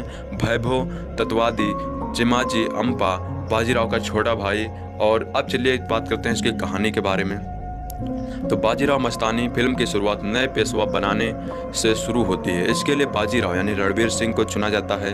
इसके बाद इस खुशी में सभी साम्राज्य के लोग खुशी मनाते हैं। फिर अचानक बुंदेलखंड से मस्तानी यानी दीपिका पादुकोण सहायता के लिए आती हैं और बाजीराव के सैनिकों से लड़कर सीधे बाजीराव से मिलते हैं और उनको मनाकर बुंदेलखंड ले जाते हैं। वहाँ पर प्रतिद्वंदियों से दोनों मिलकर युद्ध करते हैं और वहां पर विजय प्राप्त करते हैं। इसके बाद बाजीराव बुंदेलखंड में होली मनाते हैं। इसी बीच बाजीराव और मस्तानी में प्यार हो जाता है। दूसरे दिन बाजीराव वापस पुणे चले जाते हैं। इसी बीच जाते वक्त बाजीराव मस्तानी को अपनी कटार दे के जाते हैं। इस कारण बुंदेलखंड में कटार से विवाह हो जाता है। इस परंपरा के तहत मस्तानी पुणे जाती है। वहां पर वो बाजीराव की माता राधाबाई यानी तन्वी आजमी से मिलती है। राधाबाई मस्तानी को नहीं चाहती है, इस कारण वो नफरत करने लगती है। इसके बाद चिमाजी अप्पा शनिवार वाड़ा दिखाते हैं तथा इसमें अद्भुत आईना महल भी दिखाते हैं। मस्तानी जब राधाबाई के से रिश्ते को मानने के लिए कहती है तो वो घुंघरू देकर कहते हैं कि अब से तुम्हारा रिश्ता हो गया है, अब से तुम महफिल में नाचोगी। फिर सातारा से छत्रपति साहू का बुलावा आता है, तब बाजीराव वहां जाते हैं। फिर राधाबाई एक नई चाल चलती है और मस्तानी को घुंघरू देकर भेज देती है। लेकिन मस्तानी वहां पहुंचकर घुंघरू छत्रपति साहू के सामने घुंघरू रख देती है। इस कारण पंत प्रतिनिधि यानी आदित्य पंचोली महफिल का अपमान मानते हैं। लेकिन जब छत्रपति साहू को पता चलता है कि वो राजा छत्रसाल की बेटी है तो वो इन्हें वापस जाने के लिए रख देते हैं और बोलते हैं कि तुम्हें क्या चाहिए। तब मस्तानी बोलती है कि मैंने बाजीराव से इश्क किया है, बाजीराव चाहिए। इसके पश्चात मस्तानी बाजीराव की प्रतीक्षा करती है। उस वक्त तूफान आ जाता है और बाजीराव वहां आकर मस्तानी से विवाह कर देता है। इसी बीच काशीबाई यानी प्रियंका चोपड़ा को भी पता चल जाता है और वो भी नाराज हो जाती है। फिर काशीबाई और मस्तानी के पुत्र होते हैं और उनका नामकरण किया जाता है। काशीबाई के पुत्र का नाम रघुनाथ रखते हैं, जबकि मस्तानी के पुत्र का नाम शमशेर बहादुर नाम रख देते हैं। इसी बीच बाजीराव और चिमाजी अप्पा के बीच लड़ाई हो जाती है। बाजीराव सभी से कहता है कि वो सप्तमी के दिन मस्तानी को शनिवार वाड़ा लाएंगे, परंतु कृष्ण भट्ट और राधाबाई ये नहीं करने को कहते हैं। तो चलिए अब कहानी का आधार ऐतिहासिक यानी ओरिजिनल जो है इतिहास में क्या घटना हुई थी, चलिए उसके बारे में बात करते हैं। यह फिल्म सुप्रसिद्ध मराठी उपन्यासकार नागनाथ ईमानदार के उत्कृष्ट ऐतिहासिक उपन्यास राव हिंदी अनुवाद राव स्वामी के नाम से प्रकाशित पर आधारित है। यह उपन्यास मराठी ही नहीं बल्कि संपूर्ण भारतीय भाषाओं के सफलतम ऐतिहासिक उपन्यासों में से एक है। इसमें इतिहास एवं इतिहास रस दोनों ही रक्षा करते हुए उत्कृष्ट सृजनात्मक का परिचय दिया गया है। इस उपन्यास में स्वाभाविक रूप से भरपूर नाटकीय विद्यमान है और पढ़ते हुए ऐसा लगता है जैसे कोई उत्तम धारावाहिक देख रहे हों। इसके वर्णनात्मक दृश्य भी चलचित्र के दृश्यों की तरह मानस पटल पर अंकित रह जाते हैं। ऐसे उपन्यास पर आधारित होने से फिल्म में अनेक विशेषताएं स्वाभाविक रूप से आ गई हैं। संजय लीला भंसाली जैसे सिद्धहस्त निर्देशक के द्वारा यह कहानी और भी चमक उठी है। फिल्म में पाठ्य रचना से कुछ अंतर आ जाना तो स्वाभाविक ही रहता है, क्योंकि दोनों के माध्यम भिन्न होते हैं, परंतु इस फिल्म में कुछ अंतर जानबूझकर फिल्मी लटकों झटकों के रूप में लाए गए हैं। इसमें इतिहास बोध को धक्का पहुंचा है। आरंभिक दृश्यों में बाजीराव को पेशवा नियुक्त करने वाला दृश्य तो बहुत ही उत्तम एवं उपयुक्त भी है और उपन्यास से बाहर का होते हुए भी ऐतिहासिक एवं इतिहास बोध के सर्वथा अनुरूप है। परंतु जिस दृश्य में काशीबाई की पुरानी सहेली आती है, जिसका पति पेशवा बाजीराव के कारण मारा गया है और इसलिए वह अपने पति की राख वहां छोड़कर एक तरह से साफ देती है, वहां स्पष्ट अंतर आ गया है। उपन्यास में काशीबाई की कुशल गृहिणी के रूप में गरिमामयी उपस्थित है, जबकि फिल्म में काशीबाई को चंचल किशोरी की तरफ उछलते दिखलाकर इतिहास बोध को खंडित कर दिया है। फिल्म यह भी भूल गया है कि जिस काशीबाई का वह ऐसा फिल्मांकन कर रहा है, उसका बेटा नाना साहब जवान हो रहा है और वही उस उत्सव का मुख्य कर्ता धर्ता था। यहाँ काशीबाई पेशवा की पत्नी एक तरह से रानी ना लगकर फिल्म में हीरोइन प्रियंका चोपड़ा ही लगती है। छत्रसाल की सहायता के लिए बाजीराव को मस्तानी के द्वारा सेना सहित ले जाना भी बिल्कुल अनैतिहासिक रूप वाला हो गया है। देखने में बहुत रोचक है, लेकिन मस्तानी के द्वारा ऐसा ना तो हुआ था और ना हो सकता था। इस प्रकार के छोटे मोटे दृश्यों को छोड़ भी दे तब भी दो अच्छा में भोले फिल्मकार ने की हैं।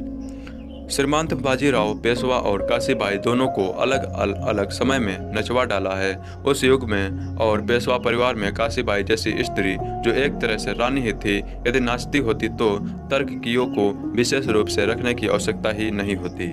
उसमें भी खास बात यह है कि जिस समय फिल्म में काशीबाई को मस्तानी के साथ नचाया गया है, उन दिनों उसके पैर में बराबर रहने वाला दर्द और भी बढ़ा हुआ था। मस्तानी से काशीबाई की भेंट भी बिल्कुल भिन्न तरीके और फिल्मी लटकों झटकों वाली हो गई है। अतः ऐतिहासिक के साथ रचनात्मक आनंद के लिए तो उक्त उपन्यास ही पढ़ना होगा, परंतु महान बाजीराव पेशवा एवं मस्तानी की अपूर्व प्रेम गाथा एवं दुर्धर्ष जीवन को महाराष्ट्र से बाहर भी जन जन तक पहुंचाने का कार्य इस फिल्म ने प्रबल रूप से किया है। इसके लिए फिल्मकार अवश्य धन्यवाद के पात्र हैं। लगभग सभी कलाकारों का अभिनय भी जीवंत एवं प्रशंसनीय है, जो फिल्म को बार बार देखने के लिए प्रेरित करता है। तो चलिए बात करते हैं इसके निर्माण के बारे में। तो इसमें जो है चुनाव कैसे हुआ था पात्र के लिए, तो वर्ष 2003 में संजय लीला भंसाली ने इस फिल्म के मुख्य किरदार के लिए सलमान खान और ऐश्वर्या राय को चुना था, जो उनकी फिल्म हम दिल दे चुके सनम में भी मुख्य किरदार में थे, पर बाद में उन्हें उन दोनों के बीच हुए मतभेद के कारण बदलना पड़ा। इसके बाद जुलाई 2003 में उन्होंने करीना कपूर और रानी मुखर्जी को बाजीराव की पत्नी के पात्र के लिए चुना। भंसाली जी ने काफी विदकरण के में यह बताया कि वे सलमान खान और करीना कपूर को इसलिए नहीं ले पाए क्योंकि वे पहले ही किसी अन्य फिल्म में कार्य कर रहे हैं। कुछ लोगों ने यह भी अफवाह थी कि अजय देवगन की जगह शाहरुख खान यह किरदार निभाएंगे। इसके अलावा इसमें ऋतिक रोशन और दीपिका पादुकोण, रणबीर सिंह और कैटरीना कैफ के रहने की संभावना थी। जुलाई 2014 में भंसाली जी ने सत्यापित किया कि इस परियोजना में रणबीर सिंह और दीपिका पादुकोण, जो गोलियों की रासलीला रामलीला में भी थे, को इस फिल्म में मुख्य किरदार चुना। साथ ही प्रियंका चोपड़ा भी बाजीराव की पत्नी का किरदार निभाएंगे। भंसाली जी ने दच्छा सेठ को उन्हें तैयार करने की जिम्मेदारी दी। रणबीर सिंह इस फिल्म के लिए मराठी भाषा और घुड़सवारी सीखेंगे। इस फिल्म में अपने दमदार किरदार के लिए रणबीर अपना वजन भी बढ़ाएंगे। इसी के साथ प्रियंका चोपड़ा भी 15 दिनों तक मराठी शिक्षा ग्रहण करेंगी। सितंबर 2014 में भंसाली जी ने सत्यापित किया कि तानवी आजमी बाजीराव की मां भी की भूमिका निभाएंगी। इसमें सुखदा खंडकेकर बाजीराव की बहन के किरदार और महेश मांजरेकर मराठा राजा की भूमिका निभाएंगे। जनवरी 2015 में वैभव तत्ववादी बाजीराव के छोटे भाई के किरदार के लिए चुने गए हैं। अब चलिए बात करते हैं फिल्मांकन के बारे में। तो 23 सितंबर 2014 को इस फिल्म को फिल्माना शुरू किया गया। दीपिका पादुकोण ने फिल्म में निर्माण में 8 मार्च 2015 को राजस्थान में जुड़ी। वह इस फिल्म के फिल्माने के दौरान 20 किलोग्राम का लोहे का कवच भी बहाना। इसके पहले दीपिका ने अपने पिछले कार्यों को दिसंबर 2014 के अंत तक किया और मार्च 2015 में अपने सभी कार्यों को समाप्त कर इस फिल्म के कार्य में लग गई। इसका मुख्य हिस्सा मुंबई के फिल्म सिटी स्टूडियो में बनाया गया, अन्य हिस्सा मध्य प्रदेश, राजस्थान, गुजरात और वाई में किया गया। अब चलिए बात करते हैं इस फिल्म के संगीत के बारे में, यानी गानों के बारे में। फिल्म का संगीत संजय लीला भंसाली द्वारा निर्माण किया गया है। चलिए अब सॉन्ग की सूची के बारे में देखते हैं। तो पहला इसमें सॉन्ग था दीवानी मस्तानी, जिसके गीतकार थे सिद्धार्थ गरिमा, संगीतकार थे संजय लीला भंसाली और इसके गायक थे श्रेया घोषाल, गणेश, चंदन सिवे, मुजतबा अजीज नाजा, और ये गाना था 5 मिनट 40 सेकंड का था। दूसरा गाना था आयात, जिसके गीतकार थे एम तुराजा, संगीतकार थे संजय लीला भंसाली, इसमें गायक थे अरिजीत सिंह, जिसके जो है यह गाना था 4 मिनट 22 सेकंड का। और तीसरा सॉन्ग था मल्हारी, जिसके गीतकार थे प्रशांत इंगोले, संगीतकार थे संजय लीला भंसाली और ये गाना गाया गया था विशाल ददलानी के द्वारा। ये गाना 4 मिनट 5 सेकंड का था। चौथा सॉन्ग था मोहे रंग दो लाल, जिसके जो है गीतकार थे सिद्धार्थ कर्मा, संगीतकार थे संजय लीला भंसाली। ये गाना जो है पंडित बिरजू महाराज और श्रेया घोषाल के द्वारा गाया गया था। ये गाना 3 मिनट 22 सेकंड का था। फिर पांचवा सॉन्ग था अलबेला साजन, जिसके गीतकार थे सिद्धार्थ कर्मा, संगीतकार थे संजय लीला भंसाली, इसके गायक थे शशि सुमन, कुणाल पंडित, पृथ्वी गंधर्व, कनिका जोशी, रसी रगना और गीतिका मंजरेकर। ये गाना 3 मिनट 32 सेकंड का था।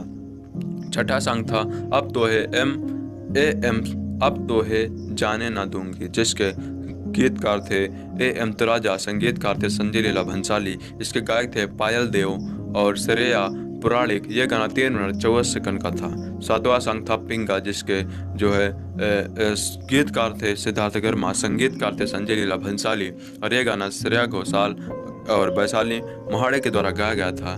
इसकी जो अवधि थी 4 मिनट 16 सेकंड। आठवां गाना सॉन्ग था आज इबादत, जिसके गायक गीतकार थे एम तुराजा, संगीतकार थे संजय लीला भंसाली और जो है इसके गाया था जावेद बासिर ने। यह गाना 4 मिनट 45 सेकंड का था। फिर नवा सॉन्ग था फितूरी, जिसके गीतकार थे प्रशांत इंगोले, संगीतकार थे संजय लीला भंसाली और जो है इसको गाया था वैशाली महाड़े, गणेश और चंदन सिवे ने।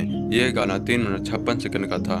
गजा अब 10वां सॉन्ग था गजानना, जिसके गीतकार थे प्रशांत इंगोले, संगीतकार थे संजय लीला भंसाली, CS पुराणिक और इसके जो गायक थे सुखविंदर सिंह। ये गाना 3 मिनट 34 सेकंड का था।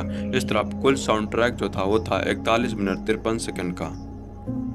दोस्तों, बाजीराव मस्तानी फिल्म में मस्तानी का किरदार दीपिका पादुकोण ने निभाया है और ये फिल्म काफ़ी हिट हुई थी। तो चलिए जानते हैं मस्तानी की असली स्टोरी, रियल में उनकी क्या स्टोरी थी। तो चलिए शुरू करते हैं। मस्तानी एक अत्यंत सुंदर और बहादुर महिला थी। वह पेशवा बाजीराव प्रथम की प्रेयसी तथा पत्नी थी। बाजीराव स्वयं उसे पत्नी ही मानते थे, परंतु उसकी पत्नी के रूप में उसे पारिवारिक तथा सामाजिक स्वीकृति कभी नहीं मिल पाई। अब चलिए आरंभिक जीवन चरित्र के बारे में जानते हैं। मस्तानी के आरंभिक जीवन का इतिहास विवाद, इस्पात तथा मुख्यतः किंवदंतियों पर आधारित है। सुशील वैद्य के अनुसार 18वीं शताब्दी के पूर्व मध्यकाल में मराठा इतिहास में मस्तानी का विशेष उल्लेख मिलता है। बखर और लेखों से मालूम पड़ता है कि मस्तानी अफगान और गुर्जर जात की थी। इनका जन्म नृत्य करने वाली जात में हुआ था। गुजरात के गीतों में इन्हें नृत्यांगना या यवन कांचनी के नाम से संबोधित किया गया है। वस्तुतः यह विवरण सुशील वैदिक ने अल्प ज्ञात स्रोतों के आधार पर लिखा है। वास्तव में यह विषय अत्यंत विवादास्पद रहा है। सुप्रसिद्ध इतिहासकार गोविंद सखाराम सरदेसाई ने लिखा है कि मस्तानी का वंश अज्ञात है। परंपरा से वह एक हिंदू पिता और मुसलमान माता की संतान कही जाती हैं। वस्तुतः मस्तानी के माता पिता तथा कुल आदि के संबंध में निश्चित रूप से कुछ कहना कठिन है। इस संबंध में समकालीन लेखकों ने परस्पर विरोधी मत व्यक्त किए हैं। बाजीराव के एक प्राचीन जीवन चरित्र के अनुसार मस्तानी हैदराबाद के निजाम की पुत्री थी। नवाब की बेगम ने उनका विवाह बाजीराव से कर देने का आग्रह किया ताकि निजाम बाजीराव की मित्रता स्थायी बन सके। विवाह संस्कार संपन्न किया गया, पर प्रत्यक्ष बाजीराव से नहीं वरन उनके खंजर से। बाद में बाजीराव ने उसे अपने पास बुला लिया। कुछ अन्य लेखकों के अनुसार मस्तानी महाराजा छत्रसाल की एक राखेल की पुत्री थी। जब उसने बाजीराव द्वारा दी गई सहायता के लिए उसे अनेक उपहार आदि दिए तो मस्तानी भी उनसे एक थी। कुछ और लेखकों ने केवल इतना ही लिखा है कि वह हिंदू माता और मुस्लिम पिता की पुत्री थी। डॉक्टर भगवान दास गुप्त का भी मानना है कि मस्तानी के प्रारंभिक जीवन के संबंध में कोई भी विश्वसनीय विवरण उपलब्ध नहीं है। अधिकतर यही धारणा प्रचलित है कि छत्रसाल ने ही उसे पेशवा को भेंट किया था। बुंदेलखंडी जनश्रुतियों के अनुसार वह छत्रसाल की मुगलानी उपपत्नी से उत्पन्न कन्या थी। मस्तानी अपने समय की अद्वितीय सुंदरी एवं संगीत कला में प्रवीण थी। उन्होंने घुड़सवारी और तीरंदाजी में भी शिक्षा प्राप्त की थी। सुशील वैद्य के अनुसार गुजरात के नयाब सूबेदार शुजात खां और मस्तानी की प्रथम भेंट 1724 ईस्वी के लगभग हुई थी। चिमाजी अम्मा ने उसी वर्ष शुरुआत खां पर आक्रमण किया। युद्ध क्षेत्र में ही शुजात खां की मृत्यु हुई। लूटी हुई सामग्री के साथ मस्तानी भी चिमाजी अप्पा को प्राप्त हुई। चिमाजी अप्पा ने उन्हें बाजीराव के पास पहुंचा दिया। तदुपरांत मस्तानी और बाजीराव एक दूसरे के लिए ही जीवित रहे। 1727 ईस्वी में प्रयाग के सूबेदार मोहम्मद खान फंगस ने राजा छत्रसाल यानी बुंदेलखंड पर चढ़ाई की। राजा छत्रसाल ने तुरंत ही पेशवा बाजीराव से सहायता मांगी। बाजीराव अपनी सेना सहित बुंदेलखंड की ओर बढ़े। मस्तानी भी बाजीराव के साथ गई। मराठे और मुगल 2 वर्षों तक युद्ध करते रहे। तत्पश्चात बाजीराव जीते छत्रसाल अत्यंत आनंदित हुए। उन्होंने मस्तानी को अपनी पुत्री के समान माना। इस विवरण में भी मस्तानी से संबंधित अंश सुशीला वैद्य ने अल्पज्ञात स्रोतों के आधार पर ही लिखा है, क्योंकि गोविंद सखाराम सरदेसाई ने स्पष्ट लिखा है कि उनके नाम का प्रथम उल्लेख बाजीराव के ज्येष्ठ पुत्र नाना साहब के विवाह संबंधी वृत्तांतों के प्रमाणिक पत्रों में है। यह विवाह 11 जनवरी 1730 ईस्वी को हुआ था। उसी वर्ष बाजीराव ने पुणे में अपने शनिवार भवन का निर्माण किया था। अपने उपन्यास राव स्वामी में नागनाथ ईमानदार ने भी पूरी तरह ऐतिहासिक के अनुरूप इसी समय से कथा का आरंभ किया है। उक्त भवन में भी बाजीराव ने जहां मस्तानी के रहने का प्रबंध किया, उसे मस्तानी महल और मस्तानी दरवाजा का नाम दिया गया है। तब चलिए बात करते हैं मस्तानी की योग्यता, श्रीमंत पेशवा की संगत और प्रभाव। मस्तानी अनिंद सुंदरी थी। वह सुसंस्कृत, कला विज्ञान तथा व्यवहार चतुर थी। वह बाजीराव से अनन्य प्रेम करती थी। वह नृत्य और गायन में तो निपुण थी ही, पर साथ ही कुशल अश्वारोही तथा शस्त्र विद्या में भी निपुण थी। पेशवा के महल में होने वाले गणेश उत्सव के अवसर पर सार्वजनिक समारोहों में उसका गायन हुआ करता था। वह सैनिक अभियानों में भी बाजीराव के साथ रहती थी। वह घोड़े पर सवार होकर सेना में बाजीराव के साथ चलती थी। बाजीराव उसे इतना प्रेम करता था कि वह उसे एक क्षण के लिए भी अपने से दूर नहीं होने देता था। मस्तानी एक हिंदू पत्नी की तरह रहती थी। मुसलमान होने पर भी वह हिंदू वेशभूषा में ही रहती थी। वह बाजीराव के आराम, उसकी आवश्यकताओं तथा उसके सुख का पूरा ध्यान रखती थी। हिंदू धर्मरक्षक मराठा राज्य के पेशवा का एक मुस्लिम महिला के प्रेम पास में फंसना तत्कालीन समाज कैसे सहन करता है, इसी कारण उसके परिवार के लोग भी उससे रुष्ट रहते थे।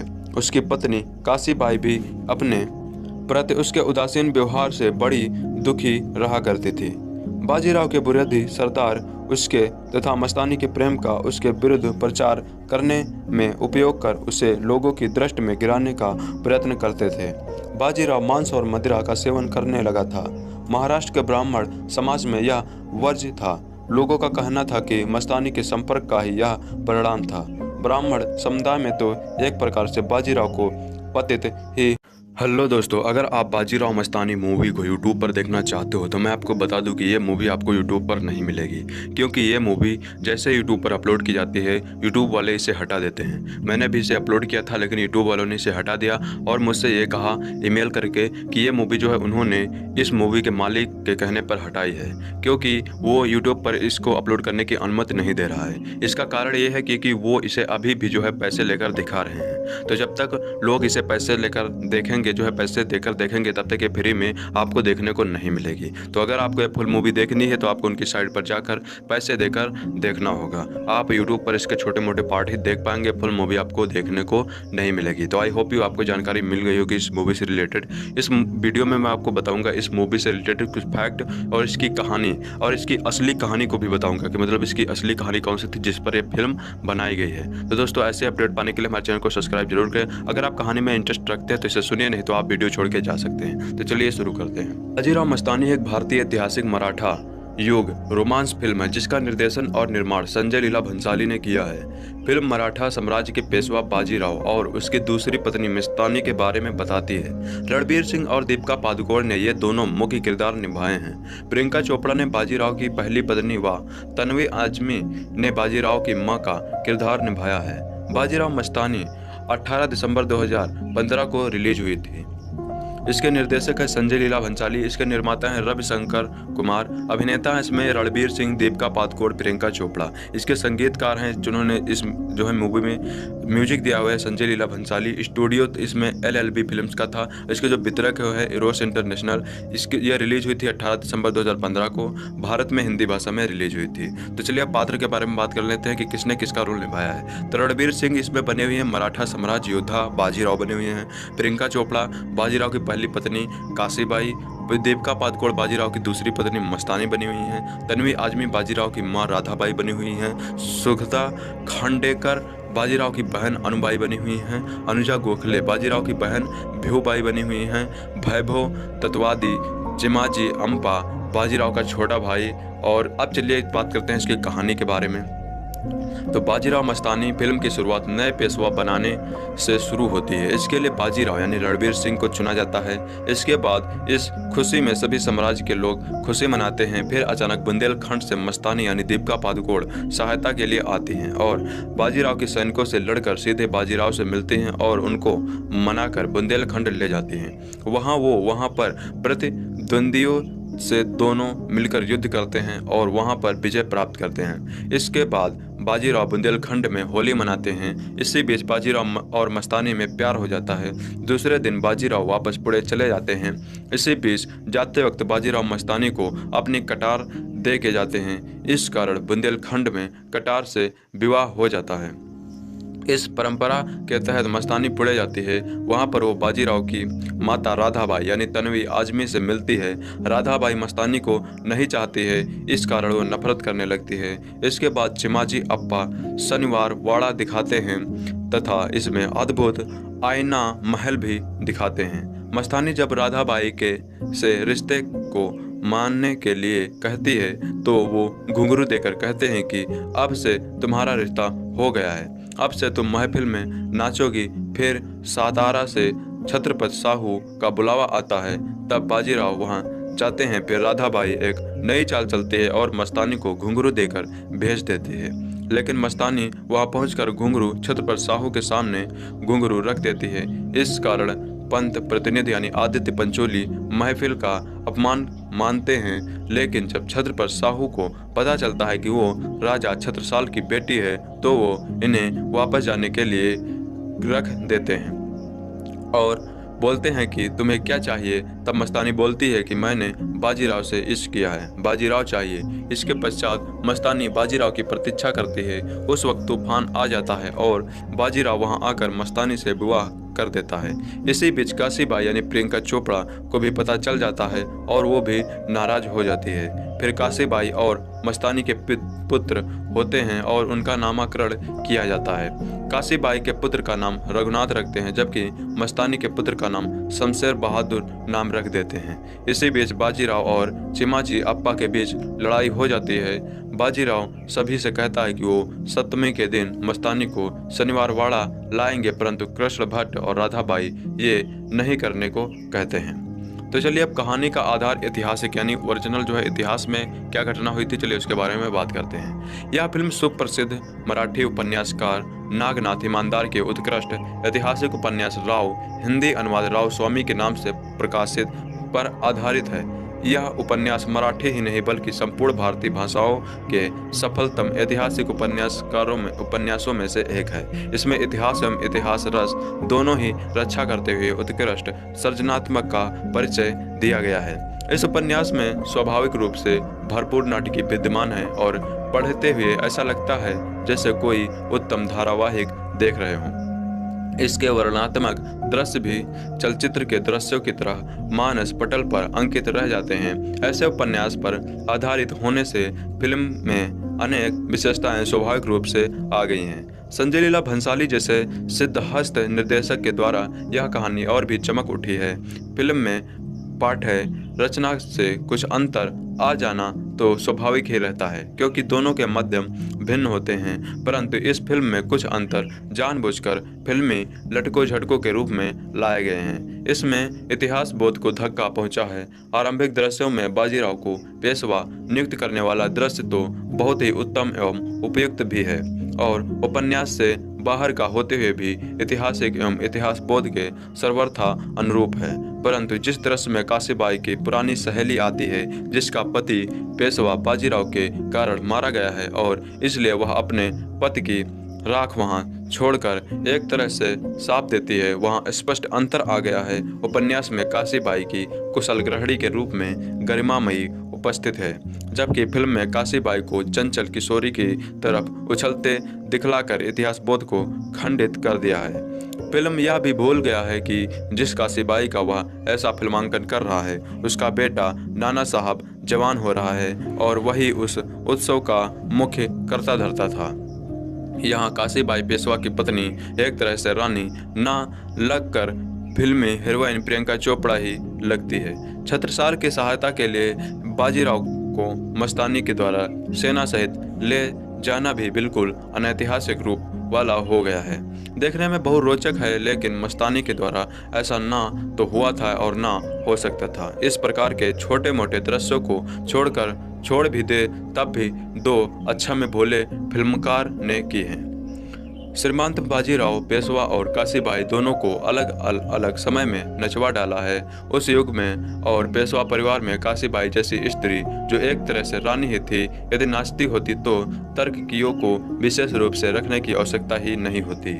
उसमें भी खास बात यह है कि जिस समय फिल्म में काशीबाई को मस्तानी के साथ नचाया गया है उन दिनों उसके पैर में बराबर रहने वाला दर्द और भी बढ़ा हुआ था। मस्तानी से काशीबाई की भेंट भी बिल्कुल भिन्न तरीके और फिल्मी लटकों झटकों वाली हो गई है। अतः ऐतिहासिक के साथ रचनात्मक आनंद के लिए तो उक्त उपन्यास ही पढ़ना होगा, परंतु महान बाजीराव पेशवा एवं मस्तानी की अपूर्व प्रेम गाथा एवं दुर्धर्ष जीवन को महाराष्ट्र से बाहर भी जन जन तक पहुंचाने का कार्य इस फिल्म ने प्रबल रूप से किया है। इसके लिए फिल्मकार अवश्य धन्यवाद के पात्र हैं। लगभग सभी कलाकारों का अभिनय भी जीवंत एवं प्रशंसनीय है, जो फिल्म को बार बार देखने के लिए प्रेरित करता है। तो चलिए बात करते हैं इसके निर्माण के बारे में। तो इसमें जो है चुनाव कैसे हुआ था पात्र के लिए, तो वर्ष 2003 में संजय लीला भंसाली ने इस फिल्म के मुख्य किरदार के लिए सलमान खान और ऐश्वर्या राय को चुना था, जो उनकी फिल्म हम दिल दे चुके सनम में भी मुख्य किरदार में थे, पर बाद में उन्हें उन दोनों के बीच हुए मतभेद के कारण बदलना पड़ा। इसके बाद जुलाई 2003 में उन्होंने करीना कपूर और रानी मुखर्जी को बाजीराव की पत्नी के पात्र के लिए चुना। भंसाली जी ने काफी विदकरण के में यह बताया कि वे सलमान खान और करीना कपूर को इसलिए नहीं ले पाए क्योंकि वे पहले ही किसी अन्य फिल्म में कार्य कर रहे हैं। कुछ लोगों ने यह भी अफवाह थी कि अजय देवगन की जगह शाहरुख खान यह किरदार निभाएंगे। इसके अलावा इसमें ऋतिक रोशन और दीपिका पादुकोण, रणबीर सिंह और कैटरीना कैफ के रहने की संभावना थी। जुलाई 2014 में भंसाली जी ने सत्यापित किया कि इस परियोजना में रणबीर सिंह और दीपिका पादुकोण, जो गोलियों की रासलीला रामलीला में भी थे, को इस फिल्म में मुख्य किरदार चुना। साथ ही प्रियंका चोपड़ा भी बाजीराव की पत्नी का किरदार निभाएंगे। भंसाली जी ने दच्छा सेठ को उन्हें तैयार करने की जिम्मेदारी दी। रणबीर सिंह इस फिल्म के लिए मराठी भाषा और घुड़सवारी सीखेंगे। इस फिल्म में अपने दमदार किरदार के लिए रणबीर अपना वजन भी बढ़ाएंगे। इसी के साथ प्रियंका चोपड़ा भी 15 दिनों तक मराठी शिक्षा ग्रहण करेंगी। सितंबर 2014 में भंसाली जी ने सत्यापित किया कि तानवी आजमी बाजीराव की मां भी की भूमिका निभाएंगी। इसमें सुखदा खंडकेकर बाजीराव की बहन के किरदार और महेश मांजरेकर मराठा राजा की भूमिका निभाएंगे। जनवरी 2015 में वैभव तत्ववादी बाजीराव के छोटे भाई के किरदार के लिए चुने गए हैं। अब चलिए बात करते हैं फिल्मांकन के बारे में। तो 23 सितंबर 2014 को इस फिल्म को फिल्माना शुरू किया गया। दीपिका पादुकोण ने फिल्म में निर्माण में 8 मार्च 2015 को राजस्थान में जुड़ी। वह इस फिल्म के फिल्माने के दौरान 20 किलोग्राम का लोहे का कवच भी बहाना। इसके पहले दीपिका ने अपने पिछले कार्यों को दिसंबर 2014 के अंत तक किया और मार्च 2015 में अपने सभी कार्यों को समाप्त कर इस फिल्म के कार्य में लग गई। इसका मुख्य हिस्सा मुंबई के फिल्म सिटी स्टूडियो में बनाया गया, अन्य हिस्सा मध्य प्रदेश, राजस्थान, गुजरात और वाई में किया गया। अब चलिए बात करते हैं इस फिल्म के संगीत के बारे में, यानी गानों के बारे में। फिल्म का संगीत संजय लीला भंसाली द्वारा निर्माण किया गया है। चलिए अब सॉन्ग की सूची के बारे में देखते हैं। तो पहला इसमें सॉन्ग था दीवानी मस्तानी, जिसके गीतकार थे सिद्धार्थ गरिमा, संगीतकार थे संजय लीला भंसाली और इसके गायक थे श्रेया घोषाल, गणेश, चंदन सिवे, मुजतबा, अजीज, नजा। और ये गाना था 5 मिनट 40 सेकंड का था। दूसरा गाना था आयात, जिसके गीतकार थे एम तुराजा, संगीतकार थे संजय लीला भंसाली। इसमें गायक थे अरिजीत सिंह, जिसके जो है यह गाना था 4 मिनट 22 सेकंड का। और तीसरा सॉन्ग था मल्हारी, जिसके गीतकार थे प्रशांत इंगोले, संगीतकार थे संजय लीला भंसाली और यह गाना गाया गया था विशाल ददलानी के द्वारा। यह गाना 4 मिनट 5 सेकंड का था। चौथा सॉन्ग था मोहे रंग दो लाल, जिसके जो है गीतकार थे सिद्धार्थ गर्मा, संगीतकार थे संजय लीला भंसाली। यह गाना जो है पंडित बिरजू महाराज और श्रेया घोषाल के द्वारा गाया गया था। यह गाना 3 मिनट 22 सेकंड का था। फिर पांचवा सॉन्ग था अलबेला साजन, जिसके गीतकार थे सिद्धार्थ गर्मा, संगीतकार थे संजय लीला भंसाली। इसके गायक थे शशि सुमन, कुणाल पंडित, पृथ्वी गंधर्व, कनिका जोशी, रसी रगना और गीतिका मंजरेकर। यह गाना 3 मिनट 32 सेकंड का था। छठा सॉन्ग था अब तो है अब तो है जाने ना दूंगी, जिसके गीतकार थे एम तुराजा, संगीतकार थे संजय लीला भंसाली। इसके गायक थे पायल देव और श्रेया पुराणिक। यह गाना 3 मिनट 24 सेकंड का था। सातवां सॉन्ग था पिंगा, जिसके जो है गीतकार थे सिद्धार्थ गर्मा, संगीतकार थे संजय लीला भंसाली और यह गाना श्रेया घोषाल और वैशाली मोहाड़े के द्वारा गाया गया था। इसकी जो अवधि होती 4 मिनट 16 सेकंड। आठवां गाना सॉन्ग था आज इबादत, जिसके गायक गीतकार थे एम तुराजा, संगीतकार थे संजय लीला भंसाली और जो है इसके गाया था जावेद बासिर ने। यह गाना 4 मिनट 45 सेकंड का था। फिर नवा सॉन्ग था फितूरी, जिसके गीतकार थे प्रशांत इंगोले, संगीतकार थे संजय लीला भंसाली और जो है इसको गाया था वैशाली मोहाड़े, गणेश और चंदन सिवे ने। यह गाना 3 मिनट 56 सेकंड का था। गजा। अब 10वां सॉन्ग था गजानना, जिसके गीतकार थे प्रशांत इंगोले, संगीतकार थे संजय लीला भंसाली, सी.एस. पुराणिक और इसके जो गायक थे सुखविंदर सिंह। यह गाना 3 मिनट 34 सेकंड का था। इस तरह कुल साउंड ट्रैक जो था वो था 41 मिनट 53 सेकंड का। दोस्तों, बाजीराव मस्तानी फिल्म में मस्तानी का किरदार दीपिका पादुकोण ने निभाया है और ये फिल्म काफ़ी हिट हुई थी। तो चलिए जानते हैं मस्तानी की असली स्टोरी, रियल में उनकी क्या स्टोरी थी। तो चलिए शुरू करते हैं। मस्तानी एक अत्यंत सुंदर और बहादुर महिला थी। वह पेशवा बाजीराव प्रथम की प्रेयसी तथा पत्नी थी। बाजीराव स्वयं उसे पत्नी ही मानते थे, परंतु उसकी पत्नी के रूप में उसे पारिवारिक तथा सामाजिक स्वीकृति कभी नहीं मिल पाई। अब चलिए आरंभिक जीवन चरित्र के बारे में जानते हैं। मस्तानी के आरंभिक जीवन का इतिहास विवाद, इस्पात तथा मुख्यतः किंवदंतियों पर आधारित है। सुशील वैद्य के अनुसार 18वीं शताब्दी के पूर्व मध्यकाल में मराठा इतिहास में मस्तानी का विशेष उल्लेख मिलता है। बखर और लेखों से मालूम पड़ता है कि मस्तानी अफगान और गुर्जर जात की थी। इनका जन्म नृत्य करने वाली जात में हुआ था। गुजरात के गीतों में इन्हें नृत्यांगना या यवन कांचनी के नाम से संबोधित किया गया है। वस्तुतः यह विवरण सुशील वैदिक ने अल्प ज्ञात स्रोतों के आधार पर लिखा है। वास्तव में यह विषय अत्यंत विवादास्पद रहा है। सुप्रसिद्ध इतिहासकार गोविंद सखाराम सरदेसाई ने लिखा है कि मस्तानी का वंश अज्ञात है। परंपरा से वह एक हिंदू पिता और मुसलमान माता की संतान कही जाती हैं। वस्तुतः मस्तानी के माता पिता तथा कुल आदि के संबंध में निश्चित रूप से कुछ कहना कठिन है। इस संबंध में समकालीन लेखकों ने परस्पर विरोधी मत व्यक्त किए हैं। बाजीराव के एक प्राचीन जीवन चरित्र के अनुसार मस्तानी हैदराबाद के निजाम की पुत्री थी।